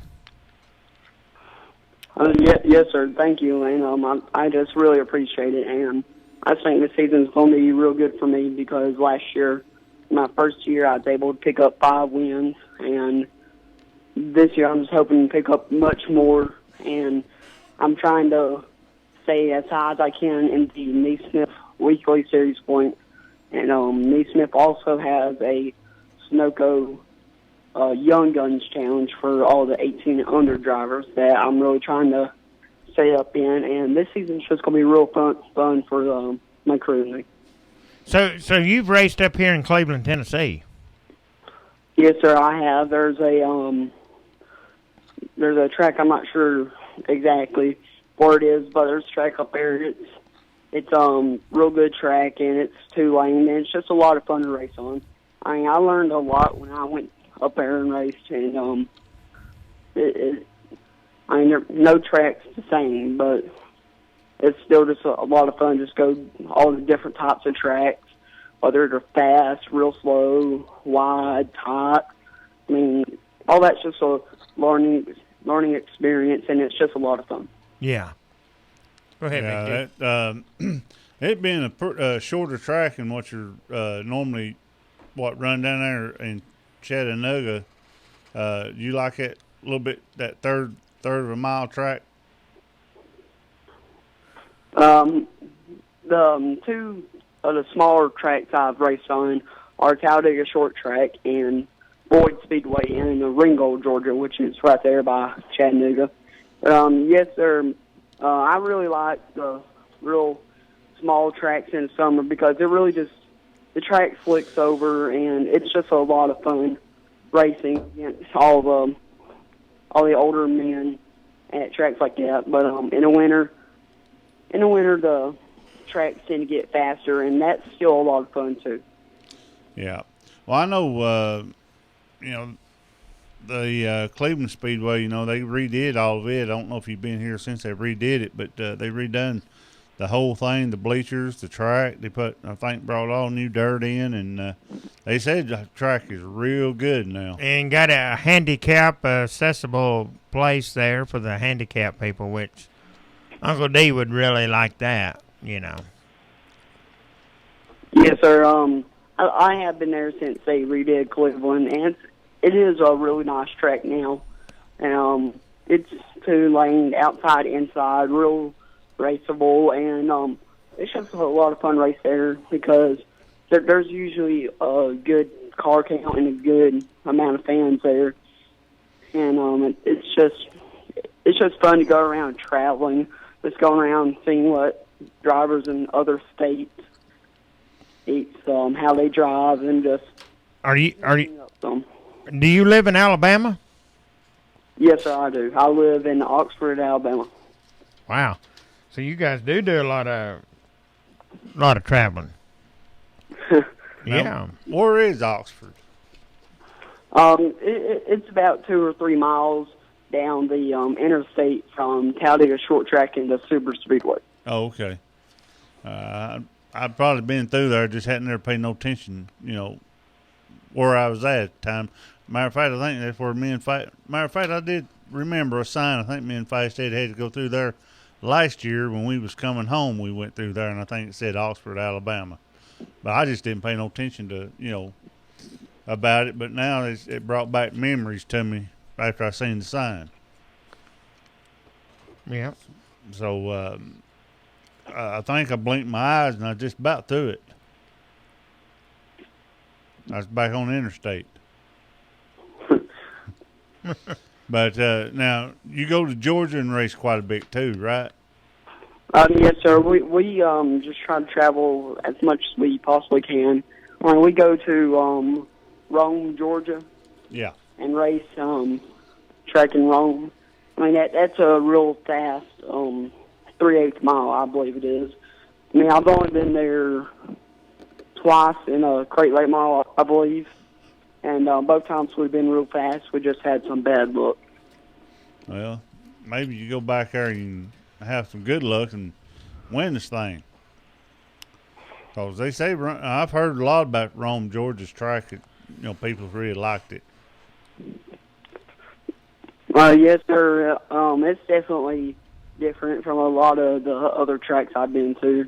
The first time I went there, I mean, it's not huge, super high bank track. It's about a medium bank, and it was just wide open in practice. It just really surprised me, but my team and I adapted real quick, and we ended up winning the heat race, and we had a flat tire coming to the white flag. Wow. Do you rather race? I mean, I guess you prefer the higher bank dirt tracks, don't you?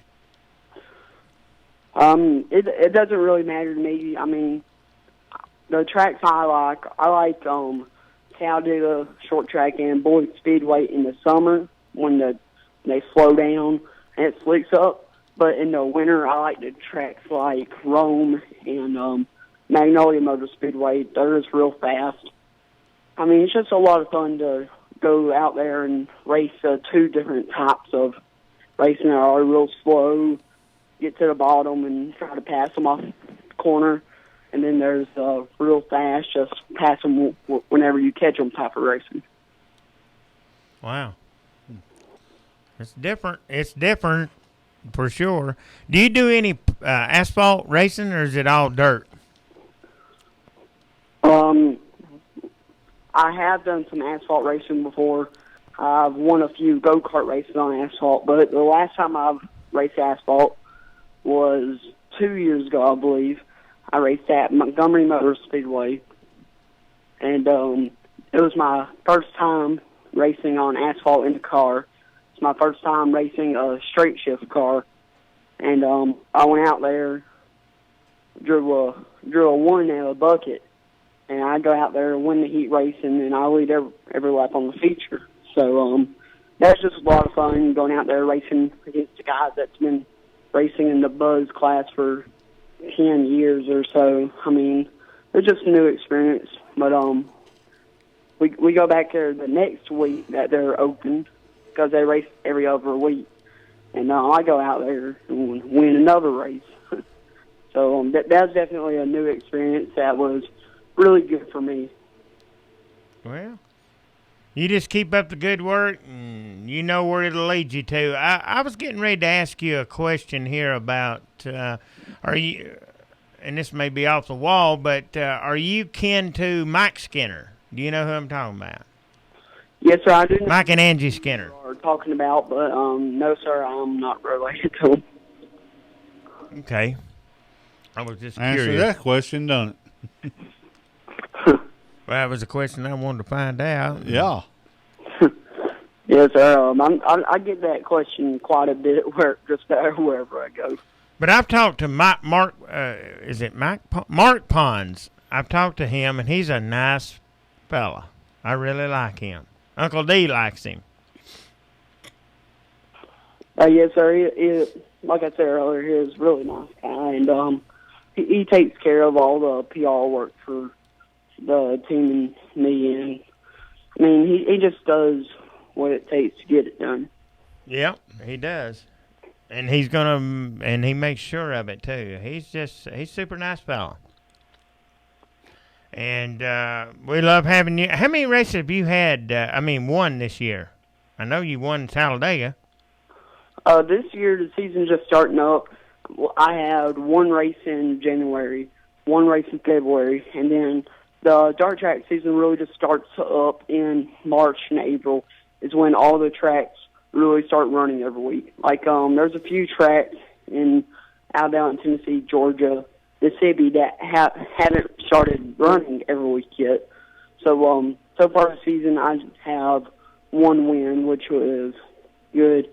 But I'm just really excited for the season, and I just hope I have many more wins to come. Oh, you will, for sure. I have faith that you'll do it. I've seen your car and stuff. You got a nice-looking car. Yes, sir. Thank you. But that was a design we came out with late last season. Yeah. It's nice, that picture was. But Cruz, we'll get you back on this show again, and it was a pleasure talking with you. All right, thank you. And I just wanted to take a second and thank y'all for having me on y'all's show, taking time out of y'all's day. Yeah, and if you want to say anything about your sponsors, you can, or you don't have to, or, thanking your people. I just wanted to, real quick, thank all of the crew, first of all, that helps keep the car together and running at the track every week. I want to thank UB McFadden, the crew chief, who is down at the shop, hard work every day, keeping the car going. I want to thank my neighbor, Doug McKenzie, for coming to the shop and helping as much as he can, working around his work schedule. Also wanted to thank Tim Spears. He's a volunteer truck driver. Him and Doug McKenzie are both volunteer guys that just volunteer come out here and help me and the crew, and I just really appreciate them. And I just wanted to thank my dad real quick for teaching me everything that he knows about racing and making sure I understand it all. And I just want to thank my grandfather real quick. He's one that lets all this happen. I mean, he's just really special and close to me, and he really just cheers me on every week. And anytime I'm doing anything related to racing, I just want to thank a few of my partners real quick. And I want to thank Hoosier Racing Tire, Napa Auto Parts, Huddle House, Real Wheel Racing Wheels. Also, I wanted to thank Skinner Body Shop. I want to thank Neesmith for putting on a great series and putting out some great late model motors for all of the dirt track guys to run. And I want to thank CVR Race Cars and Chip Vineyard for building a really fast and safe chassis for me. Sounds good. Hey, Cruz, you be good and get ready to win another one. Yes, sir. All right, buddy. Enjoyed it. All right, me too. We'll talk to you later. Hey, Cruz, by the way, tomorrow around 2 or 3 o'clock, you can type in Whoop on Wheels and hear the interview on YouTube. All right, that sounds good. All right, buddy. Have a good one. All right, thank you. All right. Bye-bye. Bye. Cruz Skinner Motorsports. He's out of Alabama, Oxford, Alabama. and you got a wonderful PR guy, Mark Pons. I've spoke with him. Yeah, I was just sending out emails trying to get somebody from May sometime in May. I don't know what happened to Clara Bay. She didn't ever email me. I sent Tina an email, see if we maybe can get her into. Yeah, Tina Stull's a drag racer. Yeah. But she's good. It'll happen. Big G, we've got Ryan Chambers will be on at 8:30. We got a little time here. There's no show next week. On the 21st of April, no show at Whoop on Wheels. You'll hear your sleep? Yeah, and I won't be sleeping. You're going to let me sure. sleep, ain't you? Yeah, you can sleep. On the 21st, I'll be busy on that one. The 28th, we got Morgan Shepherd, Kevin Wickie, Misty Reese, and Princess Lexi. Princess Lexi. That's a pretty name. And Chris Fain will be on at 8:30. Thumbs up for a cure. That'll be good. Then we go to the 5th of May. No guests that night. Call-in guest. It'll be just other people calling. Uncle D Night's what we're going to call that show. I'll post it up there. It'll be Uncle D Night. People can come by and meet Uncle D out of Ontario, Durham, Canada. I'm going to bring him Coca-Cola. He wants Pepsi. I'm gonna bring him Bullet may bring some Pepsi for him. I'll not Bullet bull have it the rest out. of that drunk in a minute. I'll not bull it out. But, see him at Walmart. Bullet says there is Pepsi here for him. Nothing better. So we won't go through the rest of the list right now. That's but like drinking flat Coke. Uncle D will be ready. He's coming down from Canada. He'd like to catch a race at Cleveland Speedway while he's here. Yeah. On a Friday night. That'd be cool. We'll go with him. So we might want to do that. Catch a race there. We got Ryan Chambers. We got Bullet in the house, and we got a few minutes. Let's talk to Bullet on the air. Bullet, talk to us. Tell us what's been going on with you. I lost 6 pounds since I last seen you. 6 pounds? I've been sick. Well, I'll probably gain it when I get this thyroid, this thing killed in me, thyroid. They're saying what's wrong with me. I was either allergic to a medicine or I've got the stomach virus. Wow. I just couldn't eat. I know what you mean. Well, you was in Walmart getting groceries. Big G. Wouldn't even speak. I lost. What? Wouldn't even speak. Listen to him, Bullet. You didn't see me at Walmart. I seen you with your cane. You going down to Walmart. And you going down to. Bullet. Why didn't you jump and say something? If I jumped, you jumped out of your skin. No, but I didn't see you. I'm sorry about that. You probably thought somebody. How's old done Red had been you. doing lately? I ain't heard from Red, seen Red, or nothing. I talked to her yesterday. Yeah, I think she's doing pretty good. I think she's happy now since she's got that superstar picture. Yeah, you didn't get me one. You didn't say you wanted one. He did want one. Yeah, and so if you can't get me one, I'll get you He'd one. like to have one. yeah, I sure would. I'll have to talk to him when he passes back through again. So But no, I didn't see you up there at Walmart. When was that, Sunday?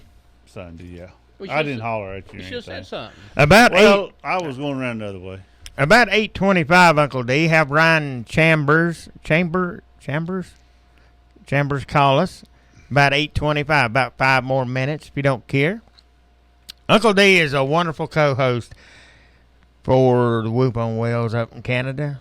He keeps me and Big G in line. Makes it a lot easier for you, doesn't it? Yeah, it's been a lot easier since he's been doing this.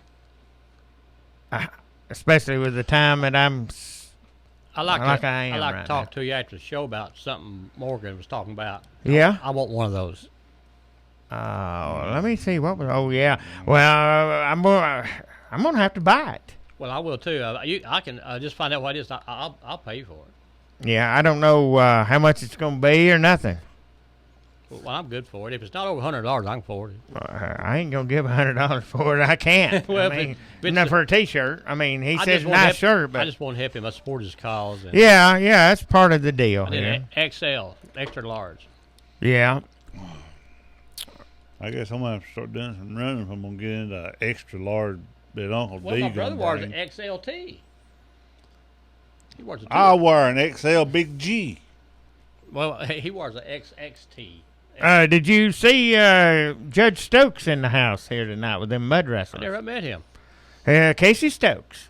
Yeah, he was A here. good man, good friend of mine. heard I him talk can about say me. that. I think he heard me a lot on Mark Grissom's show. Reason he says he knows me. He probably On has. Pro Daddy show. Speaking of Mark Gresham or whatever, that's what Red calls him, Gresham. Where's he at now? I hadn't saw. I ain't seen that rascal since he walked out of here. I talked to him about 3 weeks ago. How's he doing? He says he's doing fine.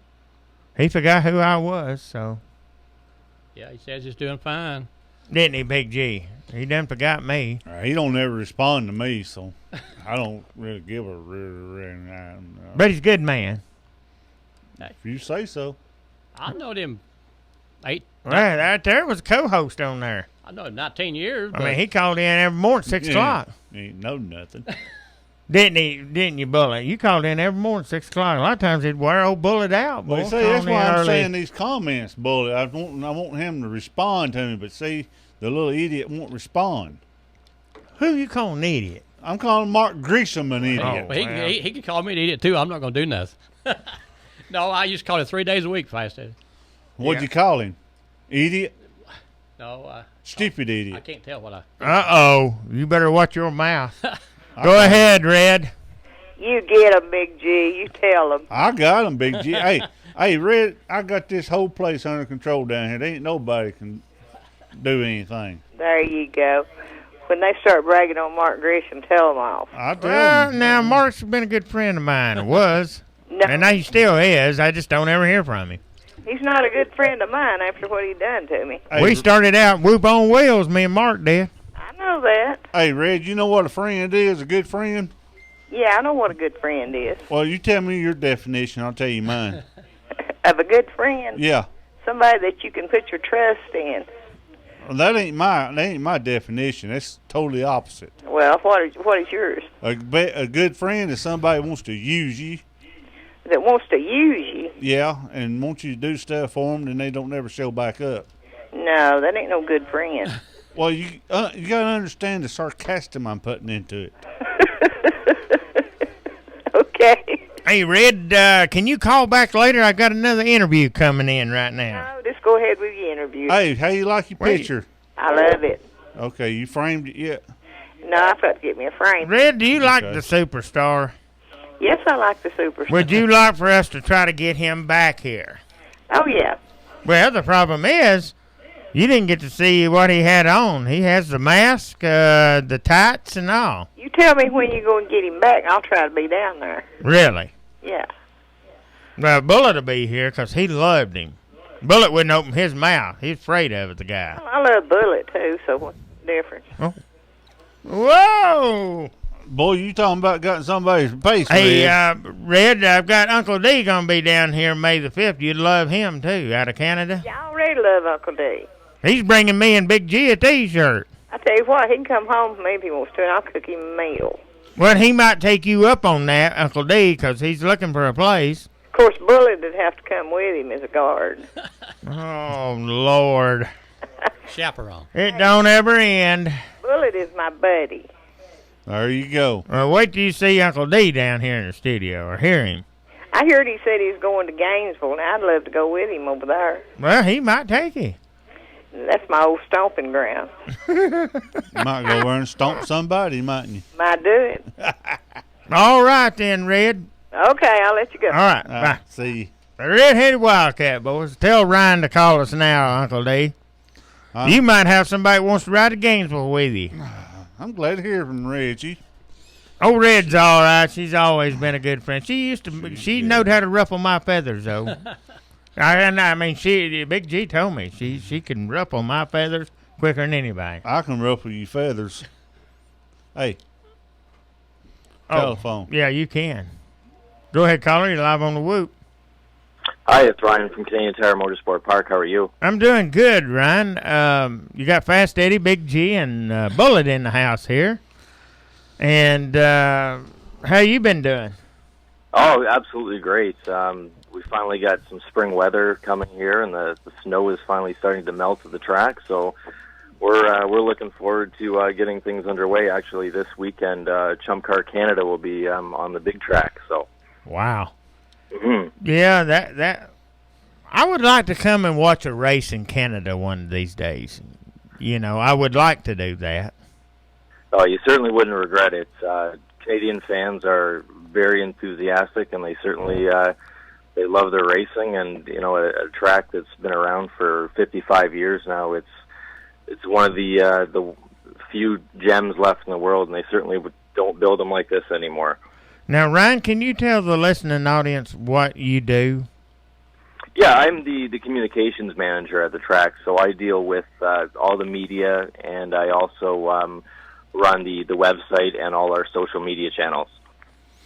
Can you give us the give everybody the website to that you've got? Yep, it's CanadianTireMotorsportPark.com.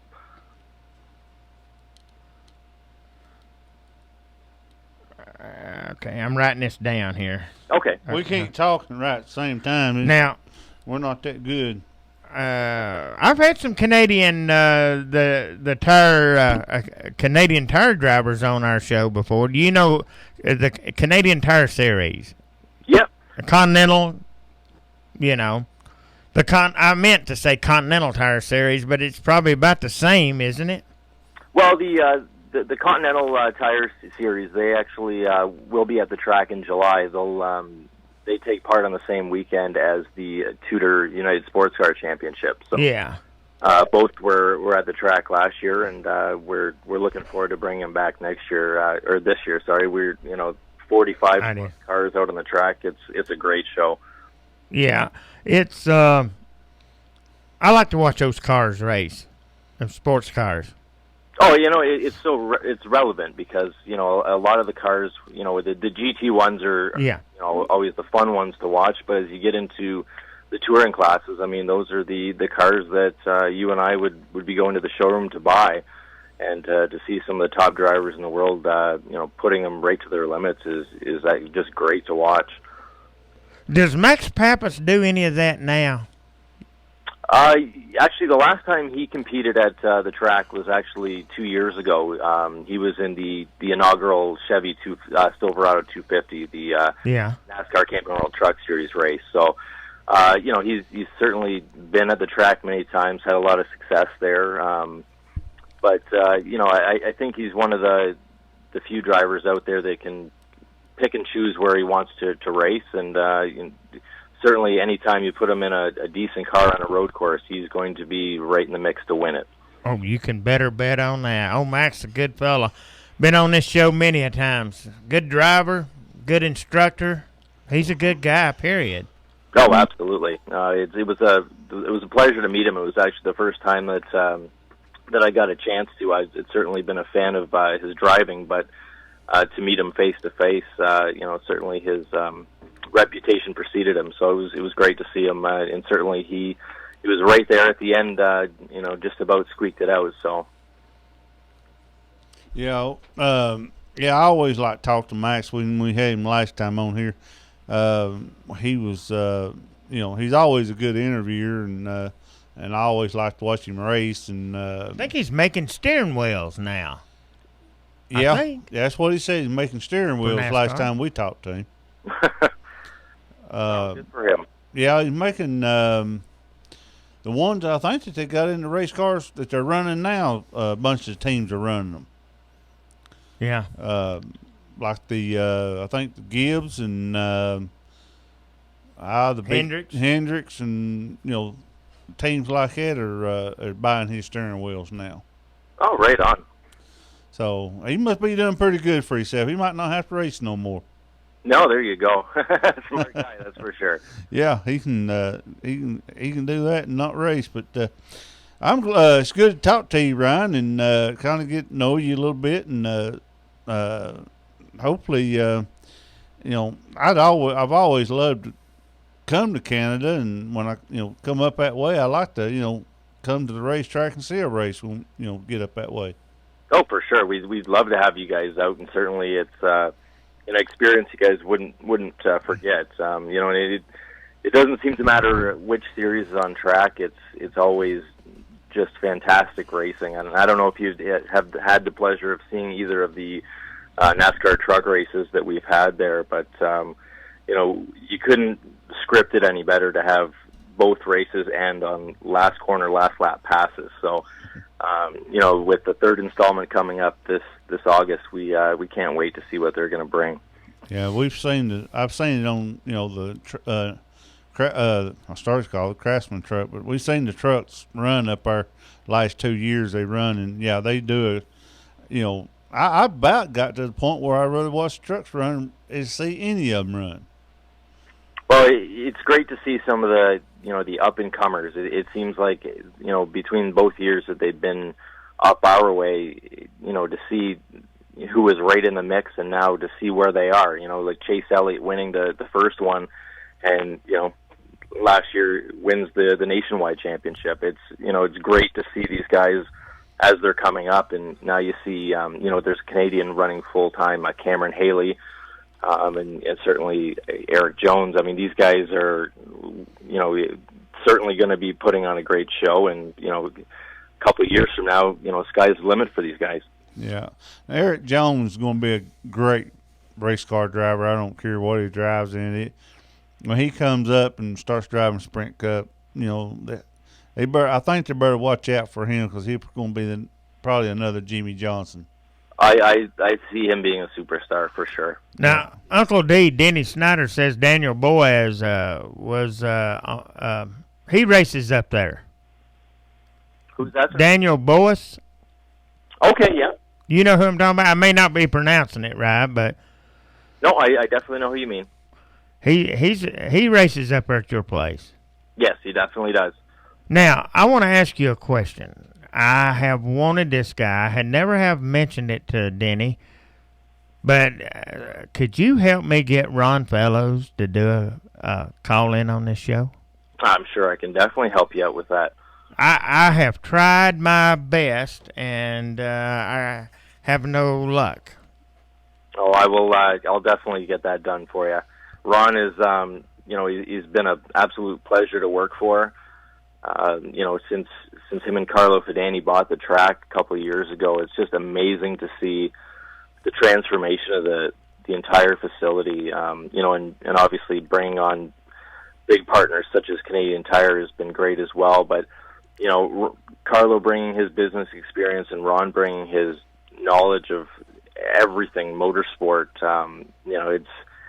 It's great to just sit back and soak it all up. They're just great people. And Miles Brandt, who's the president general manager, he's been at the track for over 40 years. There isn't anybody better to learn from than these guys. So it's, the last 5 years has been an absolute pleasure for me. Now, Ron Fellows is a good road course racer, I think. Oh, he sure is. Usually these United States cars, when they go up to do the road course, Ron Fellows is usually in one of them, usually in a junior motorsports vehicle. Yeah, he's definitely enjoyed a long and very prosperous career with those guys, and they've had a lot of success together. So, it's while Ron might be, I would say, semi-retired, if the right opportunity presents itself, he certainly will take a look at it. Actually, last May, he actually competed in the Trans Am race at our track, and it worked out quite well. It was actually his 100th career race, and to win it from pole on the track that he owns, it was just, it couldn't have ended any better. And certainly, anytime Ron gets behind the wheel of anything NASCAR, he's certainly got an entire country behind him. Yeah. I would like it if there's any way possible that you could put put a bug in his ear, in their ear to get him to do a call in. I sure will. I could. You've got Denny's number, don't you, Denny Snyder? Yes, I do. You could let him know and let him book it. You know, he's booking our shows now and doing a fantastic job. And if I have somebody, I holler at him and tell him a time slot I want to put him on, and that's how we've been working it. But he's also going to be in the studio May 5th, live out of Canada. He's coming down, and he's going to run the show that night. Oh, I'll definitely be tuned in. You need to probably call in that night. If you can, remember this number here and just give him a shout. Oh, I definitely will. And maybe you can let us know something about Ron that night. Definitely. Yeah. That would be great to have him on one night. Have Ron Fellows and have Ryan on too. Have you on too the same night. That would be fantastic. That's how I'd like to do it, Ryan, if you could get him and then you and him both do a call in. Oh, for sure. One night. Do that. Yeah. Yeah. Another one, you're talking about Ron, being a good, I guess, road course driver. Mm-hmm. Boris says, he's another one that's a good road course driver. Yeah, and you know what? He's, I think he's raced at our track probably just as many times as Ron, and anytime he's there, he's always a threat to win, and he's just one of those guys that he doesn't need to have the best equipment. He will get the most out of it. He is just a beast behind any car on a road course. He's just one of the truly gifted drivers. Yeah. Yeah, he is. And Ryan, sometime tomorrow afternoon, if you got time, log on to YouTube, and this show will be on YouTube. You can watch it. Type in Whoop on Wheels and look for the date, which would be 4/14. Well, it'll probably say 4/15 on it. And it'll probably say 4/14, the date of the show, and you can listen to the show. I definitely will. And it's pretty interesting. Get your friends to look at it, but I that's what I'd like to do one night is have you and Ron Fellows call in on the same show. Oh, we will definitely get that done. That would be great. So when is your season fixing to start up there? Well, our first major event is the Castrol Victoria Day Speed Fest weekend. It's May 15th to the 17th. There's two headlining series. So it's the NASCAR Canadian Tire Series. It's their season opener, and Pirelli World Challenge will be all 7 classes will be running that weekend. So it's a full slate, and it's a great way to get the season running. Wow. It's going to be great. Oh, for sure. We run right until the end of August with the NASCAR truck. So it's a full season, and for as busy as it gets and as as strenuous as it can be, it goes in a blink of an eye, and if you don't stop and get to enjoy it, it passes you too quick.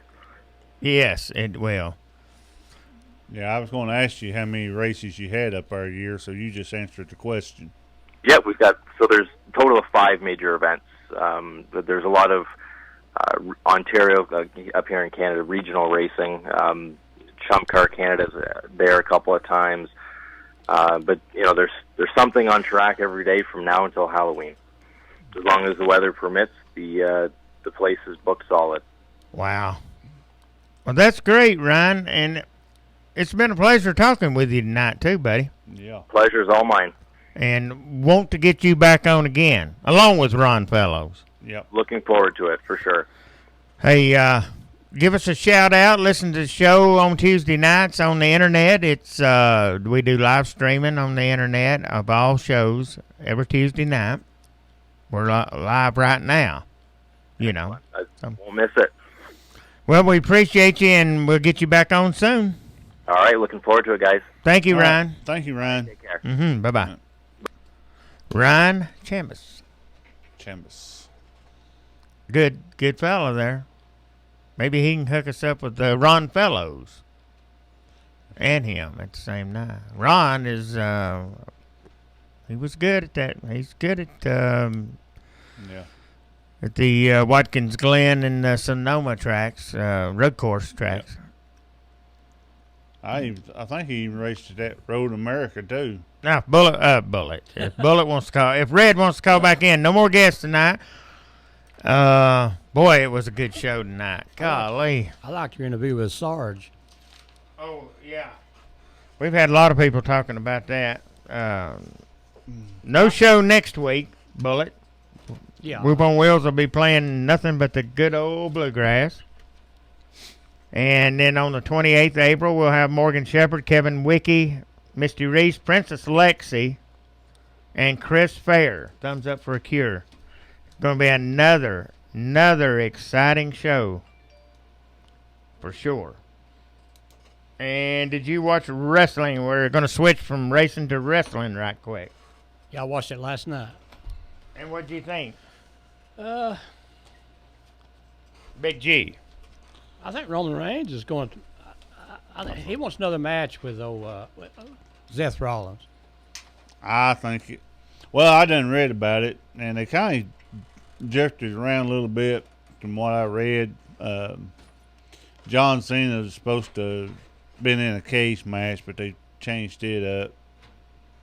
Then I knew the Russian chain match was coming up because I read the wrestling spoilers, what they call the spoiler, and tell everybody what's going to happen, and that leaked out. That's why that old nasty Russian come in there and hit John Cena with a chain to make it a chain match in this other deal. So, and I knew Miz Dow what was going to happen on this. So it really wasn't there was some surprises, but I like Randy Orton, what he's doing now.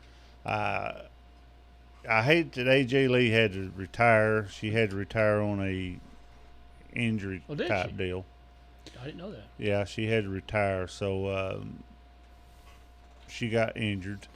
She's a little girl, but she's feisty. Well, what about the show last night? The big show, slamming Roman Reigns. I can't stand him.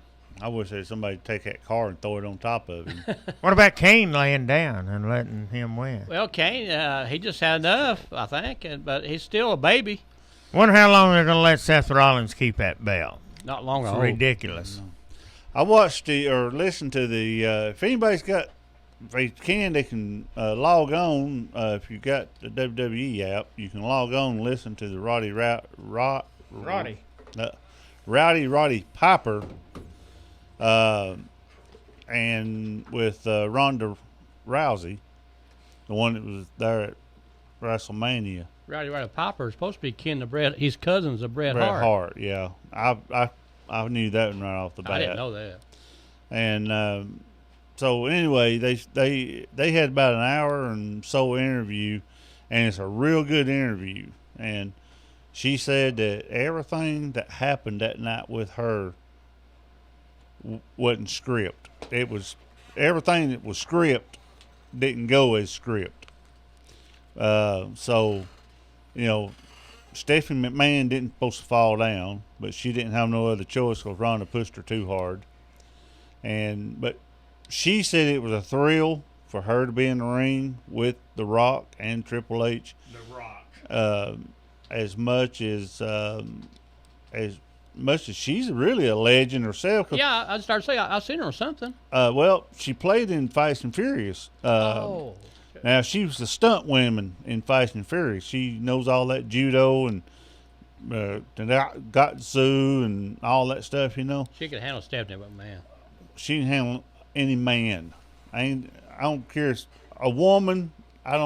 She can handle any woman, but I think she can handle 50% of the men. We got Red on the line. It's amazing how men think of women. I love Ronda Rousey. I know all men love women, Depending on what kind they are. especially the young ones. I don't care for the young ones. They're too big of a baby. They're all going for these younger women now. Not me. Not Bullet, he said. Oh, I got bullet around my little finger. You got him around your toe. I'm just cutting up bullets. I've always liked older women. He said older women makes better lovers. That's his song from now on then. I'll play that next time we're on the air. Okay. I will. I'm gonna dedicate it to Red and Bullet. There you go. See, we got him kidding us now, Red. Wait a He's minute, hold y'all on see a his minute. face. Well, here's the thing, Bullet. Ain't nobody knows how old we are. Yeah, you just. Tell it. Well, I know how old you are. You don't know how old I am. I do too. Okay, tell me. I ain't gonna tell you on there. You know exactly how old I am. I know about how old you are. He knows how old I am, I think. I don't think he knows how old I am. Red's, I'm going to say Red is 60. Nope, you wrong. No, Red's closer in her 70s. You wrong, too. Close to 70.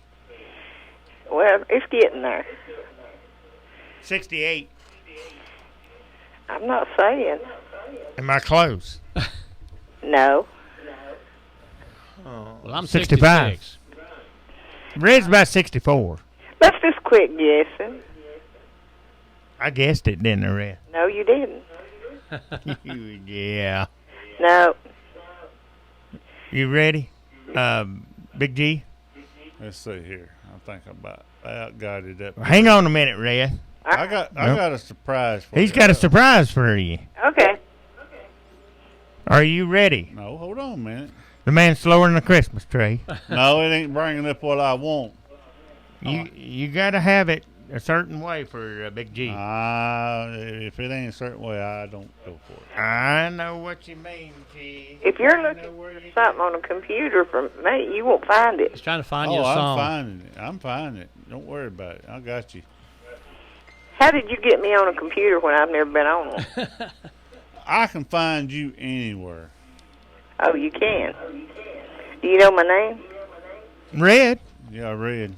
She likes that song, Put Another Log on the Fire, I think. Uncle D's texted me. He said, bang on. Awesome show. Uncle D, if you're listening still, you might have a rider for Gainesville, Georgia.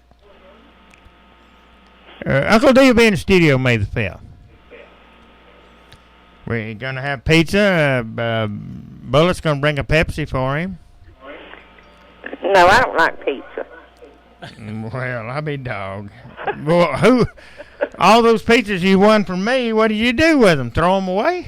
No, my son eats them. I bet you eat them, too. Yeah, I ate some one time, and that weaned me. Why? Because they give me heartburn so bad it like to kill me. They're good, though. Yeah, they're good, but they're... Ain't they? Bullet's won his. It was between you and Bullet winning them pizzas. I won 4 and she's won 3, I think.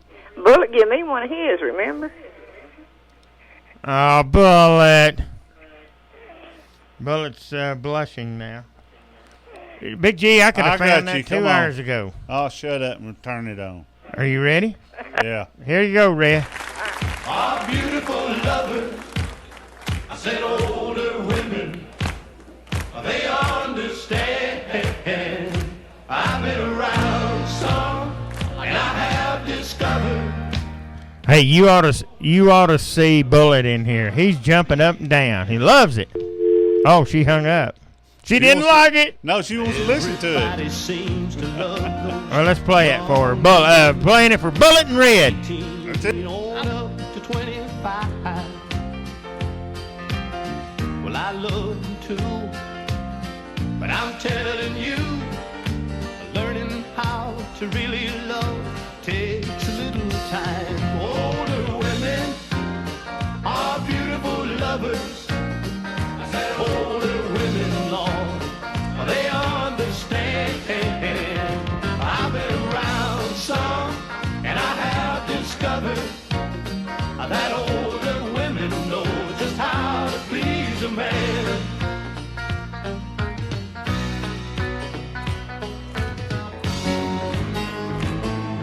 So baby, don't you worry about growing older. Those young girls ain't got nothing on you. 'Cause it takes some living to get good at giving. And giving love is just where you could teach them a thing or two. Older women are beautiful lovers. I said older women, they understand.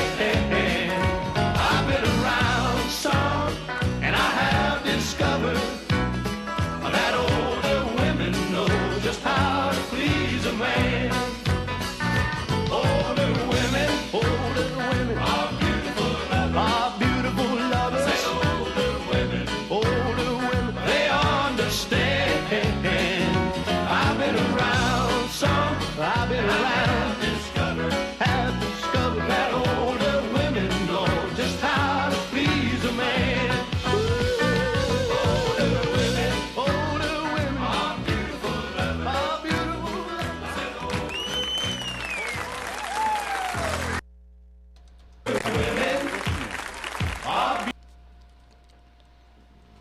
All right, we're getting that older women, few lovers or whatever you call it off here. We've got a caller. Caller, go ahead. You're live on the Whoop. Fast Eddie. Yes. Oh, is this who I think it is? This is Ricky, Bobby Roy's cousin. Yeah, over in Birchwood.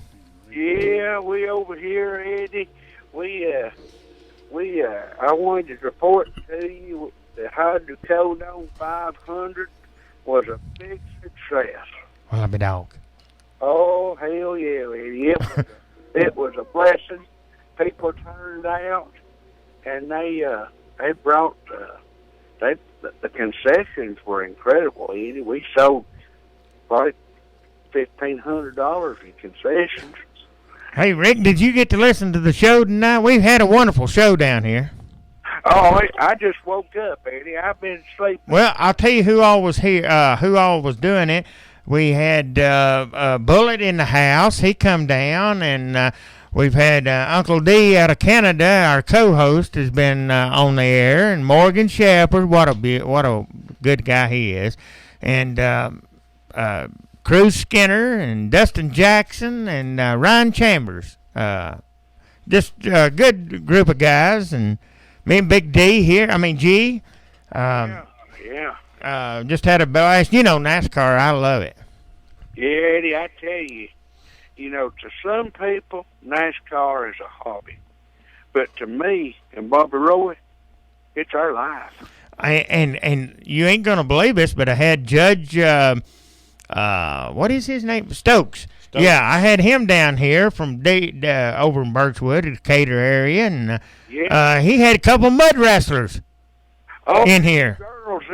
Girl mud racers. Yeah, buddy. I mean, I tell you what, but you know what was funny about this, Ricky? Neither one of them had mud on them.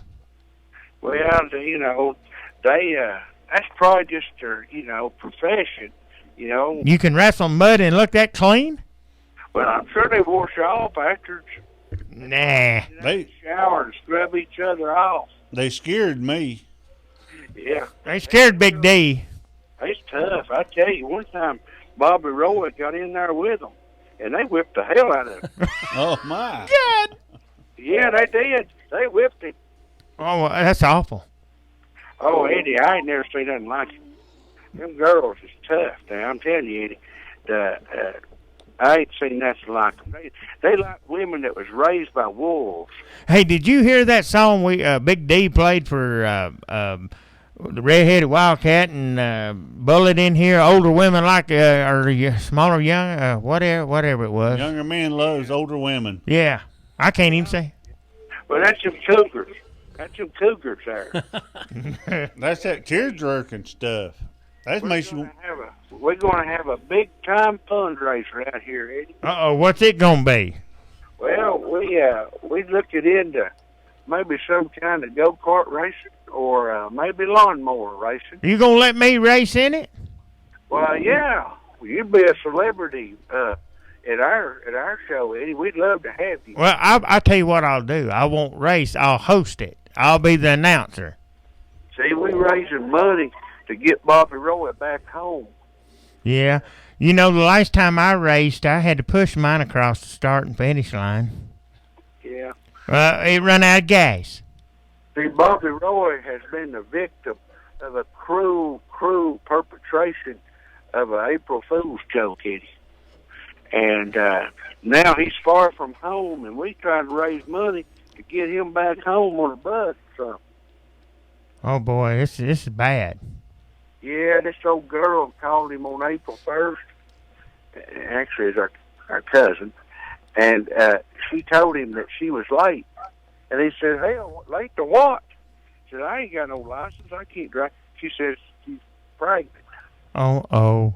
Yeah, and, Bobby Roy, he was going to do the honorable thing. He's going to step up, man up. And so he went down to the Navy recruiter and joined the Navy. And later in the day, that damn girl called him, and she said, April Fool. I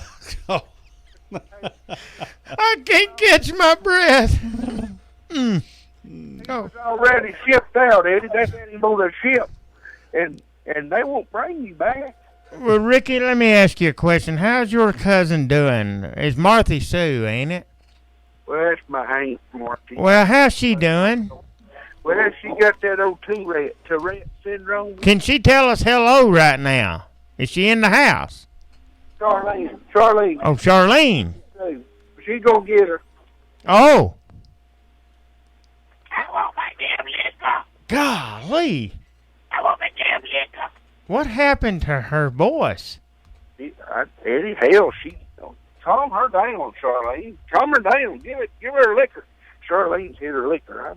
Something's wrong with her. She never sounded that hoarse. Hey, Steady, can I say something to Ricky? Yeah, go ahead. Bullet's got to say something to Ricky.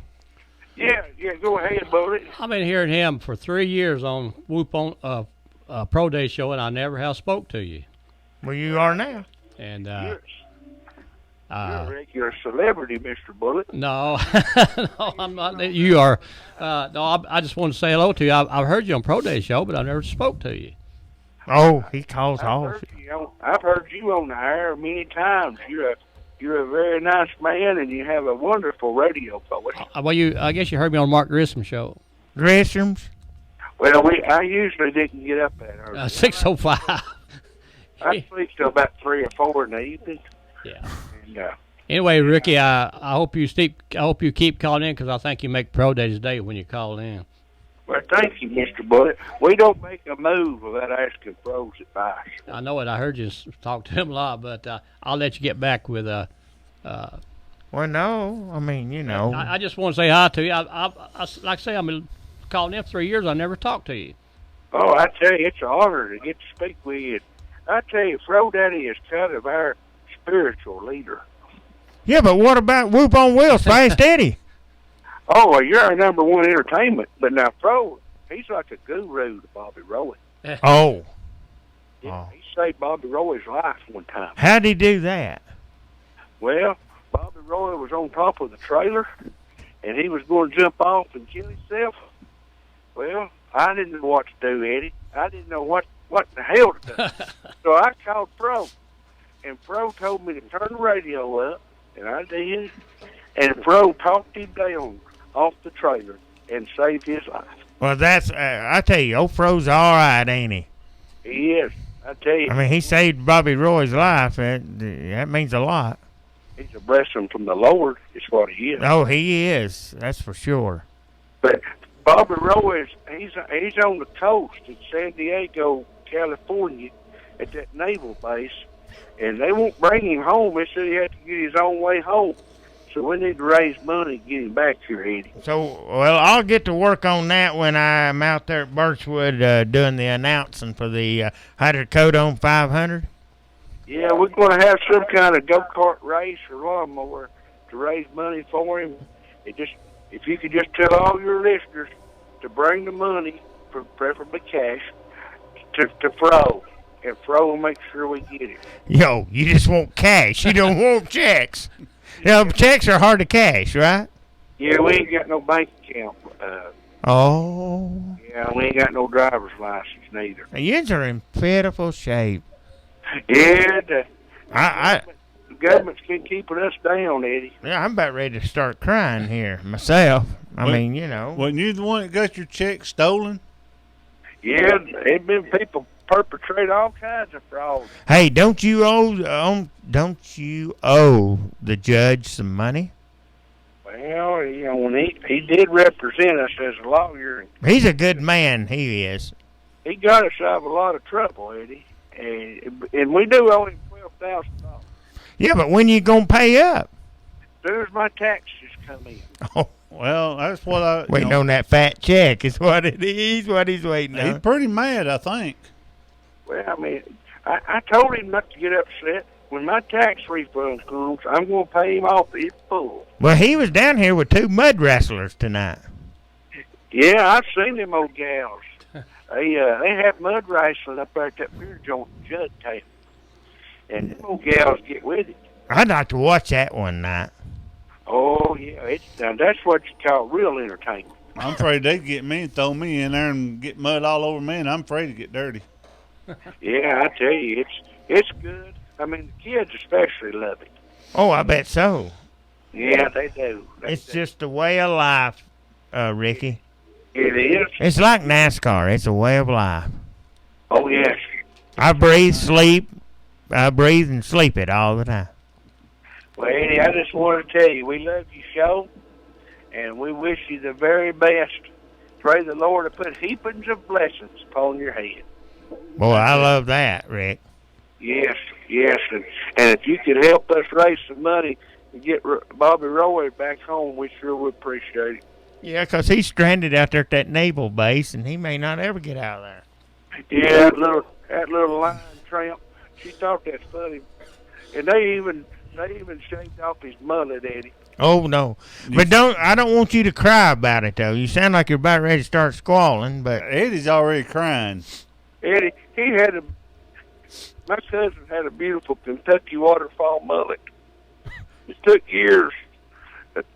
A Kentucky fall mullet? And them damn Army naval people, they sheared it off, Eddie. And you ever see the dog like after you shear him off, he's embarrassed. Yeah. After you got the mange. Yeah. Well, that's the way Bobby Roy feels. And it just hurts me. Rick, don't cry, 'cause it just makes my head hurt more. Yeah, it's bad, Eddie. I know. We'll get something done about it. I'll get that money raised. God bless you. All right, Rick. It's a pleasure talking with you. See you soon. See you See you later, Ricky. All right.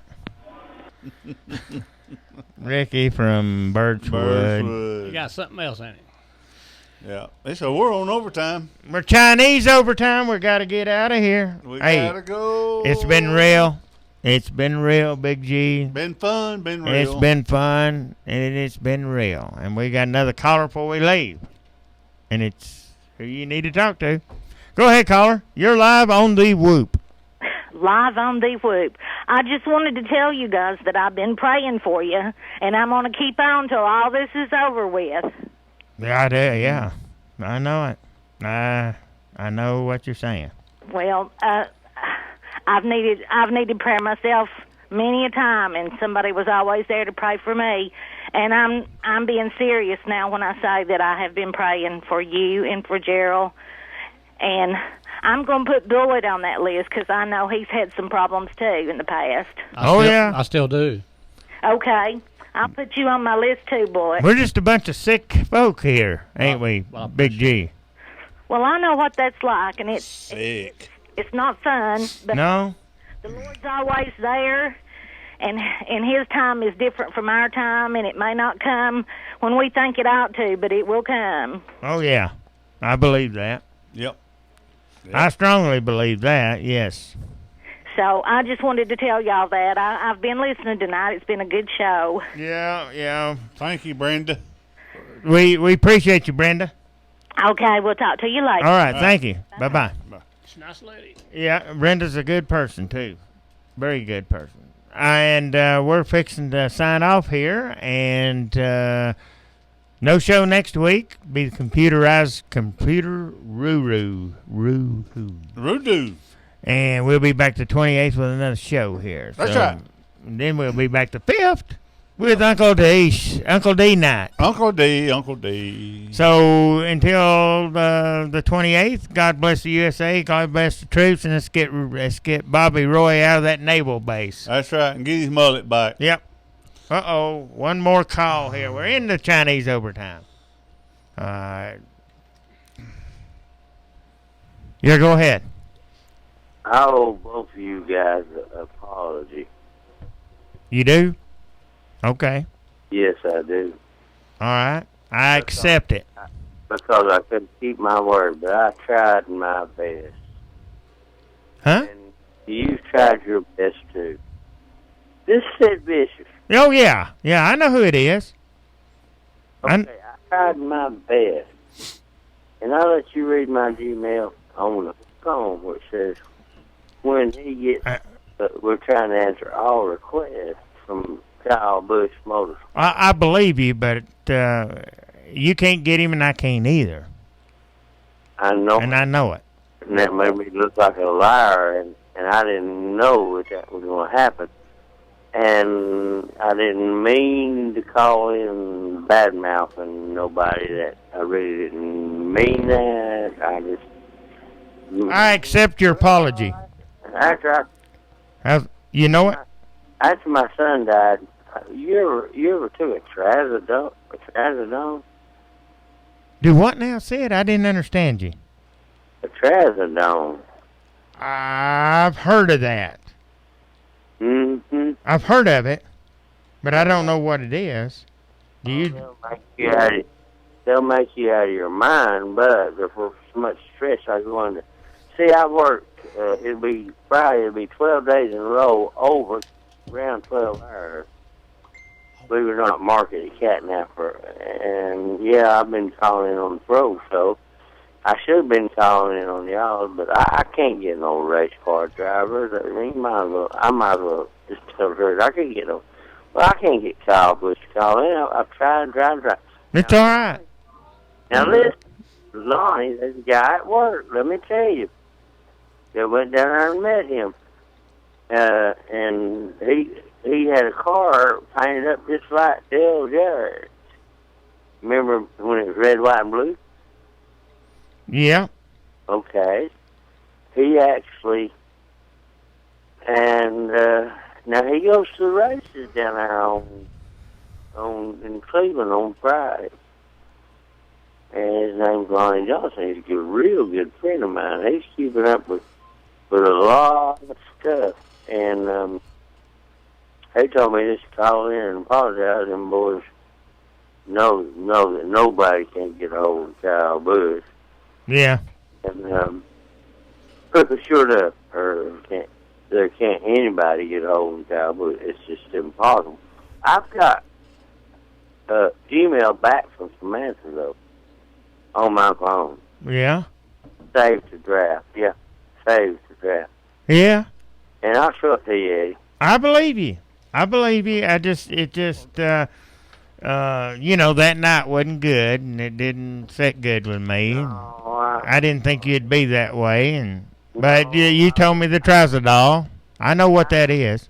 I wouldn't have been that way. I'm not that way. Well, I'll tell you how big a man I am with this. I accept your apology. Let's be friends. How's that? Hey, if you accept my apology, I did. I'm the man to apologize to y'all. I've accepted it. I've accepted it, Sid. You can call in anytime you want to. How's that on our show? Hey, y'all did have a fantastic show. Now, do you think I ain't been listening? I've been listening and dying to call in, but I was afraid y'all was mad at me. Well, it was, Sid, but you've apologized. Usually it takes an apology like Ronnie told you, and it changes things. If you're any man at all like we are, to accept it. Hey, I did. I even apologized to Daniel. Yeah. Hey, I even apologized to Alan. Hey, yeah. That's good. Well, Sid, we're in the Chinese overtime right now, so I'm gonna get off of here because I've not been doing too good and with my health, and goodness. we will talk to you in 2 weeks. We don't have a show next week. I've got to work. Yeah, okay. Okay. All right then. In the meantime, believe it or not, you're gonna think I'm lying again, but I'm not. No. Lonnie Johnson went back to work out there. Mm-hmm. Goes to Talladega all the time and goes to all the races every which way in the world. He worked for Snake Man for a while, and then he went to work for another guy that builds race cars, and then he remembered Philip Payne that worked and built race cars here.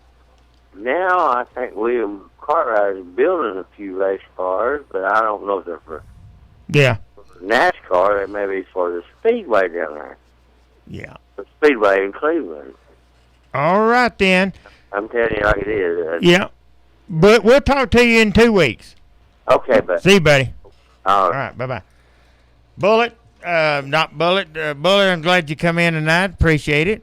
Big G, always a welcome with Big G. Well, I couldn't do the show without Big G, period.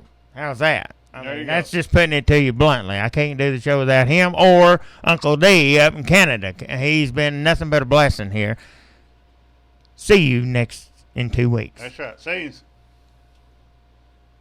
You are listening to WOOP-LP, Cleveland, Tennessee. WOOP FM is a broadcasting service of the Traditional Music Resource Center, and we play America's original music. Check into cash. The cash you need is closer than you think. Get an auto title loan today for up to $2,500 at Check Into Cash. You drive home with the cash in your pocket. Visit Check Into Cash for an auto title loan today, or get a payday advance for up to $425. Call toll-free 877-262-CASH. Title loan amount determined by value of car and ability to repay. Borrowers often use payday advances over a period of months, which can be expensive. Restrictions apply. See store for details. Guns, guns, and more guns. That's right, folks. U.S. Money Shops has just received a large shipment of pre-owned Glock 22s, 23s, and the awesome Beretta 8040D Cougar. These guns are law enforcement trade-ins that start at just $379.99 while supplies last. At U.S. Money Shops, there's no shortage of guns, so if you're looking